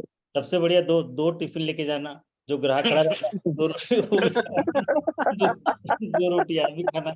मतलब कहने का मतलब है, शिकायत नहीं आना चाहिए बस शिकायत नहीं आना चाहिए, बंदोबस्त में लगे रहिए। हाँ। अदरवाइज जो है लंच टाइम बंद हो गया, ठीक, no lunch time in bank आपका एक ठीक काउंटर चलते रहना चाहिए। अगर आप अगर एक ही कैशियर हैं तो आप क्या सर। करिए, जब लंच करने जाओगे ना, ये मनोज कुमार जी मैनेजर है ना, तो इनको सर 10,000 20,000 दे दीजिए काउंटर से निकाल के, ये सर 20,000 लीजिए, और जब तक मैं खाना खा लूँ तब तक आपका काउंटर चालू जब मैं नहीं खाना खा सर, लूँ हिसाब ले लूंगा। सर सर हमारे यहाँ होता है ऐसे, जैसे कि सर कोई काम, कोई बैंकिंग का ज्यादा काम पड़ते तो उनको पैसा दे देते हैं सर को, वो बांटते हैं अच्छे से, कोई दिक्कत नहीं होता ही है ये सर। हाँ वैसे ही करना है। मान लीजिए आपको जैसे कैश लेने जाना पड़ता है ना 1 घंटा 2 घंटा, तो आप क्या ही करते हो, बगल सामने वाले दुकान या कहीं अच्छा दुकान होता है वहां से 20-50 हजार रुपये ले आते हो, और किसी को बिठा के थोड़ा सा छोटे छोटे नोट देते रहो यार, 500 600 1000 रुपये वाले। वही करते हैं सर, वही तो करते हैं। अशोक यादव जी बोल रहे पीएलआई मिल गया भैया, पीएलआई जिस दिन रिजल्ट आ जाता है उसी दिन पीएलआई क्रेडिट हो जाता है ना? हम लोगों को वहाँ नहीं मिला सर। अच्छा, कौन सा बैंक है? बड़ौदा यूपी में gross gross profit net profit से कम है। तो नहीं हुआ ना आपका, तो जी ग्रॉस जो ऑपरेटिंग प्रॉफिट है उस लेवल का नहीं आया ना, इसलिए पीएलआई नहीं मिला। हम लोग को 15% मिला सर। हाँ सर एक बात पूछना था, जबकि हमारा नेट प्रॉफिट 117 करोड़ है, तो लेकिन तो भाई जो जो ऑपरेटिंग प्रॉफिट होता है वो आपका माइनस में है पिछले साल से, और जो नेट प्रॉफिट है वो बढ़ा है क्योंकि आपका पिछले साल का जो पैसा है उसको कैरी फॉरवर्ड प्रोविजंस वापस, प्रोविजंस। एक्चुअल में ऑपरेटिंग प्रॉफिट नहीं है। इस साल आपका कामकाज ठीक नहीं है मनोज जी, हैं? खून पसीना जरूर बहा है आपका, लेकिन परिणाम को ही प्रणाम किया जाता है ना। परिणाम में ऑपरेटिंग प्रॉफिट नहीं है, मतलब आप जो परिचालन किए हो ना, आपका रिजल्ट रिजल्ट फेल है। तो रिजल्ट फेल है तो क्या बूंदी का लड्डू कहाँ से मिलेगा? है ना? सर एक बताइए, अभी जो बैलेंस शीट में तो पर एम्प्लॉय 11 करोड़ का बिजनेस बताया, और कितना कम लगे सर? नहीं, बिजनेस अच्छा किए हो मेरे राजा, कौन मना कर रहा है? मैं तो सभी ताली ताली बजाया हूँ पूरा बिजनेस पढ़ाते समय, लेकिन परिणाम तो देखिए, है ना? क्या होता है प्रॉफिट एंड लॉस? क्या होता है profit and loss? Is the result of operation. आप रात दिन दौड़े हो, गाड़ी चलाए हो, जगे हो, सब किए हो, लेकिन उसका रिजल्ट क्या रहा? Result of operation. Result of operation है आपका, अगर वो 5% से ज़्यादा होता है ऑपरेटिंग प्रॉफिट तो 5 दिन का, 10% से ज़्यादा होता है तो 10 दिन का, 15% ज़्यादा होता है तो 15 दिन का PLI है। ठीक है, तो आज सीखने मिला ना मनोज जी? क्या सीखने मिला आपको आज के सेशन में?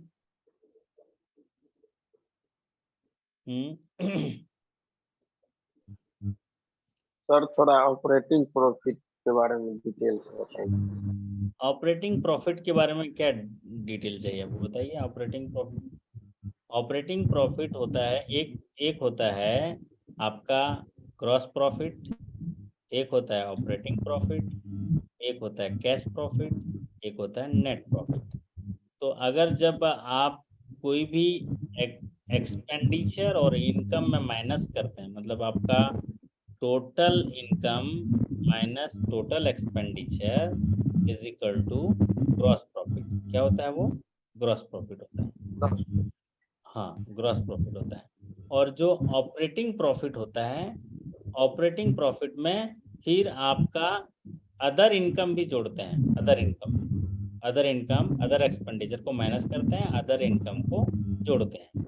फिर उसके बाद जो ऑपरेटिंग प्रॉफिट आता है उसमें से आपका प्रोविजन, आपका जो TDS, ये सारे माइनस करेंगे तो नेट प्रॉफिट आता है। तो अगर प्रोविजन माइनस करेंगे तो आपका देखिएगा 25 करोड़ का प्रॉफिट है, 25 करोड़ का, लेकिन पिछले साल के प्रोविजन को जोड़ा गया तो इसीलिए आपका वो नेट प्रॉफिट ज़्यादा हो गया। प्रॉफिट में लाने के लिए प्रोविजन हटाया गया।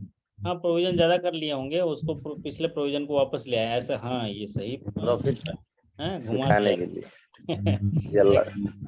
ऐसा है, ऐसा करते हैं। चलिए, तो आज के सेशन में आपका हौसला बढ़ा होगा कि ये सवाल आएंगे तो आप अच्छे से कर पाएंगे।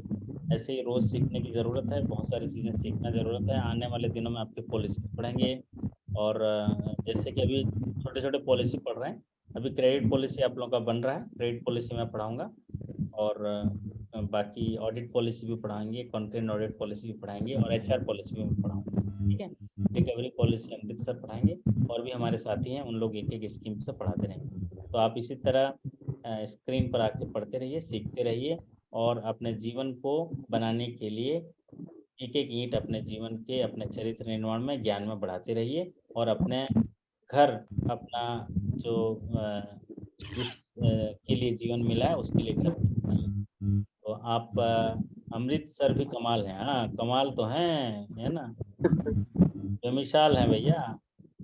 तो सर हमारे साथ में जो भी रहेगा वो कमाल ही है। कमाल ही सर, है। सर एक दो सेशन हिंदी के भी करा दीजिए सर। हिंदी का काफी कुछ 10-15 सेशन होगा आपके लॉगिन सेक्शन में, एक बार देखिए जरा, और भी करा वो देंगे, तो है, और भी एक करा दो देंगे, वीकेंड लेटेस्ट मिल जाएगा सर, सही रहेगा। वीकेंड में करा दीजिए करा सर। देंगे, करा देंगे, हिंदी की से करा देंगे। ठीक है, तो चलिए ठीक आपसे है, विदा लेते हैं। आपके अच्छे ओके, कार्य गुड नाइट। निष्पादन, शानदार स्वास्थ्य और बेहतर सफलता की कामना करते हुए आपसे विदा लेते हैं। फिर मुलाकात करेंगे आपसे अगले सेशन में। तब तक के लिए आपका धन्यवाद। ये क्या बोल रहे हैं आप? 10 मिनट के लिए आ जाइए। हाँ, आ जाया करो। जरूर आएंगे। वाह। सही बात है, हम आ जाया करेंगे आपसे बात करने के लिए। ठीक है, तो आपसे विदा लेते हैं, फिर मुलाकात करेंगे कल। तब तक के लिए आपको शुभ रात्रि। Thank you so much. और ईश्वर का हमेशा धन्यवाद करते रहिए, उससे प्रार्थना करते रहिए, शक्ति मांगते रहिए, आपकी जीत जरूर होगी। Thank you so much. धन्यवाद सर, शुभ रात्रि। Good night.